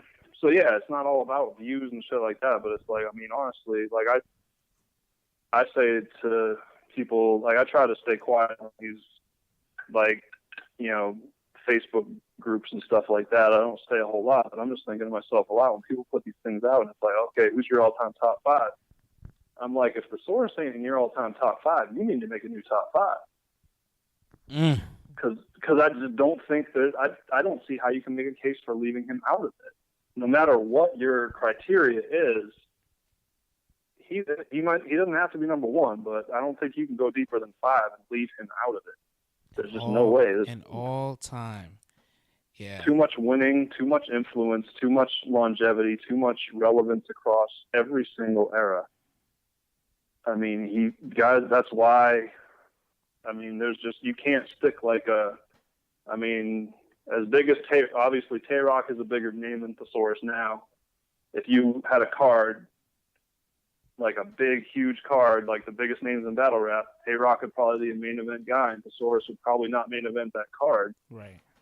But if you're talking about all-time greatness and relevance and just the whole package of like all-time greats, then Right. yeah, Thesaurus absolutely ranks ahead of Tay-Rock. Facts. At least right. Maybe that changes in 10 years, but right now, hell yeah. I'm more of the Ilmac guy just because of he translated a little better over the years, and he's been a little bit sharper. And I will say, I don't like to, like I said, gun to my head, I would take Ilmac over Thesaurus. But to me, I don't think the roots are there. The roots are there. Mm-hmm. It's just really hard to find somebody that's accomplished more than those guys. I mean, you can make a case that there's other people in that discussion as far as like the all-time greats or whatever, but I mean, I think you've got a pretty strong case if you wanted to say like Thesaurus or Ilmac is the greatest of all time. I think there's a pretty strong case to be made for both of them. You can't leave both those guys out the top 5, like or at the lowest the top 10. Those guys can't leave those lists. Yeah, like I said, again, if they're not in your top 5 or top 10, then you need to crumple up your list and start over. Facts. It's that simple. And I mean, there's very few guys I think that you can absolutely definitively say that about. I think there's plenty of guys you can make a top 10 case for, but that's the reason I picked those 4 that we talked about earlier is, to me, that if those 4 are not somewhere on your top 10 list, your list is fatally flawed, because there are not 10 guys better than any one of those guys, no matter what your criteria is. And that's what I was saying earlier. I think there's people that will create a list and leave them off of it, which is disrespectful. But I think out of all the names we've said, Hollow's the one that is most undeniable. I think those guys are undeniable as well, but somebody will be, as far as ignorance, they won't do the background and the homework and the research to understand the greatness of these guys. Hollow can't be denied no matter what, Yeah, there's clearly, like I said, any of those guys you can't leave off. I think the rest of the top 10, a lot of that is subjective. You fill it in on preference, whether it's, I think, Verb is probably in most people's top 10. You can make a case for Mook and Lux based on impact. Some people would have like a Sirius Jones or a Jins based on how they influence. It hurts sometimes to hear us always have Mook and Lux quickly above Rex, who was a soldier for all these years. He never left the scene. Those guys left the scene. Yeah, Rex kind of gets overshadowed by those guys a lot. And, like you said, I'm not entirely sure as to why. I think that maybe because they had some more of the, like, especially their head-to-head, like the first one, they were kind of the iconic Snack DVD battles involved those guys. And whereas, Rex obviously was there and he was a star, but it's like you don't hear about, T-Rex versus whoever the same way you hear about like Mook and J Mills and Mook and Lux and like. That's crazy to think. You know why that's so crazy to think? Because Mook had the parameters, right, of going to Philly, battling in Philly, but we never seen it. Going to Detroit, battling in Detroit, we never seen it. Rex actually has footage of battling the Detroit battle rapper. Rex has footage of him battling Philly, NH, He like the classic city to city rivalry during that era. Rex is the one battling the guys from other places. Those guys did it too, but Rex is documented. Yeah, and Rex is a dude I really would have liked to have talked to, just because they said, his, as much as Mook and Lux get the mainstream talk, like, they get the accolades, they've got the star power or whatever, but T-Rex has probably been relevant, more consistently relevant than both of those guys, obviously, just because, he's been more active. And I guess he just wasn't as earth-shattering as those guys. Like, he didn't change anything. He's just consistent. Well, yeah, there's not that game-changing moment. He doesn't have, I can't think of off top that, Rex doesn't have his big Gerald moment. He doesn't have his, you going to get this work moment that, some of these other guys, you have to kind of have like like Jordan has the flu game or, whatever. I guess he got the 10K from Diddy, but that's in a controversial battle. Yeah. But it's like, do you have that iconic moment that people are always going to remember? It's like, because if you don't have that, then it's kind of easier to forget you. I think he has a few, but not one definitive one like those other guys. Mm-hmm. Yeah, I mean, Lux has Lux says that you're going to get this work. That, when Jay-Z tweets you out that, you kind of have latched on and become like a mainstream thing. Or, Mook, like you said, is basically the logo of Smack DVD. Like, he was the guy that kind of brought them to, he was the guy that made battling popular on that platform. Verb had his big Gerald moment. These guys, they all have their thing. Diz and Hollow have these big battles against these big mainstream dudes. It's like, Rex was just consistently doing his thing, and he had some big moments, but he doesn't have that like iconic thing that just blasts him up into that upper echelon. And I mean, a lot of it has to do with star power. Let's be honest. A guy like Thesaurus is clearly great at what he does, and like from a purely skill standpoint, might be the best that's ever done this across all genres or whatever. But he doesn't have the same star quality that can. He's not a card headlining guy, especially at least in this era. That Diz is a bigger name, Hollow is a bigger name. So I mean, I think again, there's two ways to look at greatness. There's star power, and then there's accomplishments. Facts. And it's kind of which one do you value more as a combination of both. But I mean, it's like in the recording industry. You got guys that are respected, and then there's guys that sell records. You got guys like, I mean, whoever, Lil Wayne or whoever that can go out and sell a shitload of records, but are they as respected or as an MC as, say, like Black Thought? Right. Black Thought is not going to sell as many records as Drake or some of these other guys. But I mean, if you ask like, okay, who's just a straight up better rapper? That's a different discussion. Well said. I mean, you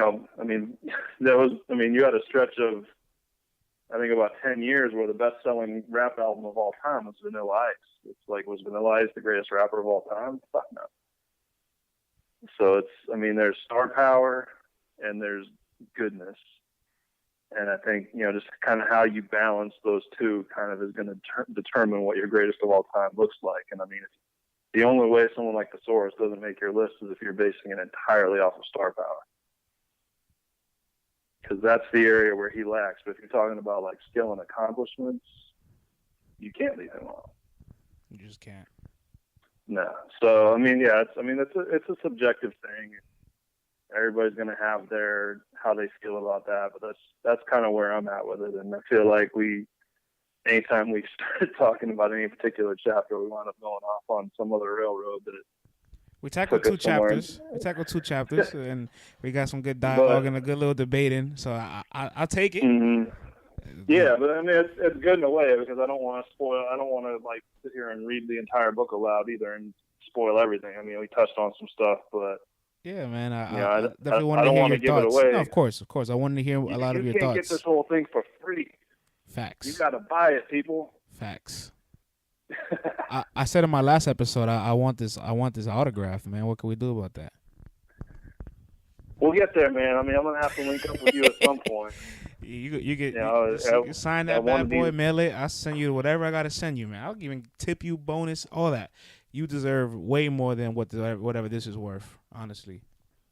We'll see. At this point, I mean, I just want to, if I can break even and contribute something that is, going to be valued by the culture, I think I just want to make a contribution because I certainly wasn't going to do it as an MC. I don't have the stage presence like that, but it's, this is my way of contributing after kind of playing the back and just being entertained by everyone else all these years. It's like, now these people got something that they can kind of put on their coffee table and show their grandkids 30 years from now, like, yo, this is something I was a part of, and here's, even if YouTube goes away, they'll have something. Big facts. Well, Ryan, so man, hopefully. Hello, Ryan. Oh man, we lost him. Wow, this was a pleasure. This was an amazing conversation. Hello, Ryan, are you still with us? Oh, well, looks like we lost him, man. Looks like actually his phone died before mine. But ladies and gentlemen, thank you for tuning in. I know this is a much longer segment than a lot of our other episodes, but this is just something you just can't shorten, you can't summarize, you can't try to brief. Battle rap history is important. It's the foundation as to why you have the stars you have today, why you have the Sue Surfs of the world, the Hitman Hollis, the Conceiteds. It's because these guys laid the groundwork for this to even be a genre. And, a lot of guys are just, like he said, they're stars, and they've transcended the sport in their own way. Oh, we got Ryan calling back in right now. Ryan, we lost you there. No, man, I could totally hear you. I don't know what happened. Oh, I thought we lost you, so I was just wrapping up. But great, I'm glad you were hearing me. I was giving you your kudos, and I was talking about the importance. No, man, I'm looking down like, man, how come he cannot hear me? I'm on 59% still. I'm on 5. Not again. But like I was saying, man, like not again. I was saying that this. I'm glad that you laid down this groundwork, because this is needed. This is appreciated. This is what our culture needs. Because, hip hop has its history, but this is a part of hip hop that's really special to a lot of us.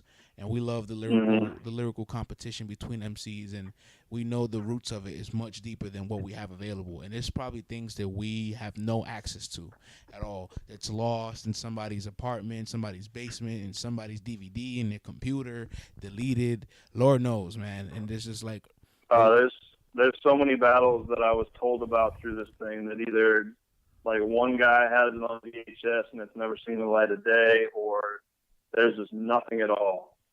Nobody got this on film, and it's man, why?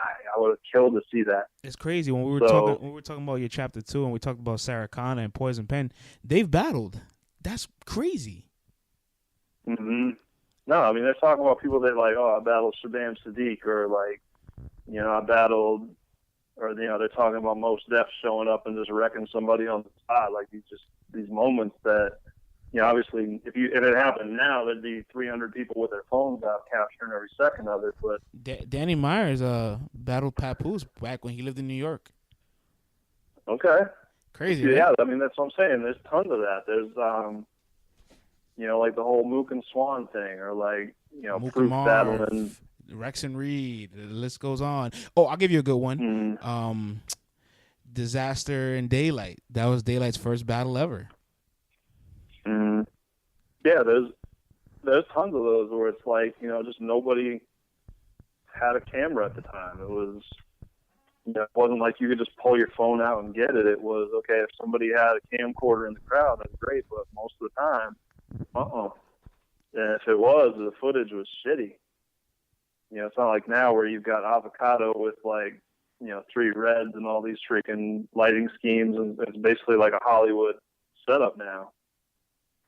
Back then it was just, okay, I got this handheld camcorder and I'm back in the 5th row of this crowd, and you'll hear every third line, but that's just what you had access to, if that. So, yeah, I just wanted to have something that's okay, even if we don't have all this stuff on footage, I want to get these guys talking about it and kind of telling this story, so that it's out there in print. If if the whole internet just vanishes someday on a whim, if Putin just decides, all right, fuck you, internet, you're gone, we lost and wipes it all out. We lost all of that. Yeah, then at least there's something okay, now it can be told. There's a lot of blog channels and media outlets that were prior, 2008, 9, and 10, and those channels are gone. Dash Living, the Jersey channel, the channel's gone. Dash Living had gems, and a lot of the websites that were kind of the conduits for people getting together, like the rapmusic.coms or whatever. Like a lot of that stuff's been wiped out. Hip Hop Infinity, like a lot of these older sites that were like the hotbeds of the conversation about this stuff, like those don't exist anymore. And a lot of the videos on WorldStar that was big for battle rap, the information of the video is no longer available. So the video is there to click, but there's no video to play. So you just have the headline and the image of the video, but you won't ever see what happened. And there's so many little things. It's like, what? I want to know what happened here. Do you remember the infamous Arsonal blog that he had about like St. Louis and cursing them out and went viral? That's nowhere to be found now. I don't think I ever saw it. Wow, really? This was early in Arsonal's career, like around 2009. There was a camera. I guess he was drunk. He cursed out the entire city of St. Louis before, we even had URL or like battling city to city like that. So it got really disrespectful. It could have got very real. Could have went past rap. He cursed the city out. He cursed out all the artists in the city, all the mainstream artists in the city. He cursed out the people of St. Louis, calling them country guys and this and that and F word this and F word that. I guess he was drunk, but it was it was like the beginning of his disrespect before you can do that. Before it was okay to do that. And that blog it was viral, it went crazy. It's not on the internet no more. And I'm just like, wow, that's a piece of history lost. Yeah, and I mean, that's the thing, is there's a lot of the stuff that's like, again, websites vanish, and you never know what's going to just, that's the one thing about the internet is that none of it's tangible. I mean, I look at, like Supernat has a VHS that's battling against Proof. Wow. And nobody has, it's never been on the internet, so there's probably like, if you weren't there, you probably have never seen that battle.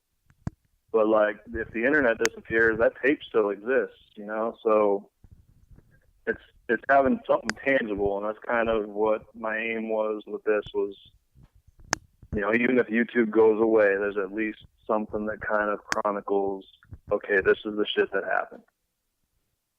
And it's the people that did it telling about it, and, just something, like basically a paper museum for battle rap. So, yeah, I appreciate the fact that you are, you're excited about it and you're trying to kind of help me spread the word a little bit. So, not to toot my own horn here. Not to toot my own horn. I've talked to a lot of people that like have been in the game for a long time, and when I talk to them about so many things of history, they get kind of like shell shocked. And I'm a young guy. I'm still in my 20s, in my younger 20s. Does it surprise you? Like, oh my God, how the fuck do you know all this shit? Like, you gotta be. I mean, it's just basically, do people take the time to appreciate the history of it? I mean, that's why you get someone like a Luke that's like, he hasn't been a battler or whatever. He's just been a guy that's been passionate about it and like has followed it. And I guess anything that he wasn't following in real time has kind of taken the time to learn about it. And so it'd be nice if hopefully we can get more of the current, the newer wave of fans, I guess, to kind of embrace that and sort of go back and maybe fill in the gaps of what they don't know, or, even the guys that know a lot of stuff, like when Direct read it, he's like, man, I didn't know half of this shit. And that Direct, like, wow, fuck, you fucking started grind time, dude. Like, you've been living this shit for the last decade plus, like, yeah. So wow. the fact that guys like that are like, holy shit, I didn't know that. It's like, I feel like there's going to be something in here for everybody. That, even if you're extremely well versed in this shit, there's going to be some little story or tidbit in here that you're going to be like, holy fuck, I didn't know this. And that's kind of what was so fun about putting it together, and hopefully it'll make it enjoyable for anybody, whether it's a casual fan, a new fan, or somebody that's been around this for a long time. Hopefully everybody can get something out of this. Big facts, bro. Big facts. So, but no, I appreciate the fact that, you seem to have dug what you've seen of it, and you know, that you kind of feel like there's a place for this, because I'm hopeful that there will be. Hopefully people will fuck with it. I think there will be, man, and I'm gonna make sure there will be for sure. I hope so. It took me a long time to do this thing. Man, anything in battle rap, any kind of contribution anybody does that's behind the curtains takes hours, time, money, and if you don't love this, it just won't happen. And I've talked to a lot of guys. Like I talked to Tim. Shouts to Tim Nielsen. He's the guy that sits and transcribes these battles. He's the maniac that plays this shit back 1,000 times to write it down and get the commas right and the parentheses in between it. And there's a lot of people like you and him that just like run the motor engine of battle rap and have all this knowledge and insight. And you guys need to have your story told, and that's what I'm here for. Yeah. No, I appreciate it, man. Yeah, it's definitely a labor of love. I mean, it's the same thing with, I mean, you know, you weren't starting a podcast to make $1 million. It's, you know, I'm a fan of this. I appreciate the culture, and this was your way of contributing, and, you know, this is mine. Luke's got his channel of trivia videos and whatnot. Like, anybody, like, you don't have to be a battler to. Those people get unappreciated too. That's a good note. The tribute videos, the best of videos, the highlights, because those are people that study an MC, take apart the moments of their career that's defining, and compile it for us to summarize and watch. Without those guys being, I won't call them fanatics, but I guess without those guys being so strong advocates of those artists, we wouldn't know what a highlight reel of a Thesaurus, of a Mike P, of a Twerk, of a Ilmac, a Disaster looks like, because these guys compile it for us. Mm-hmm.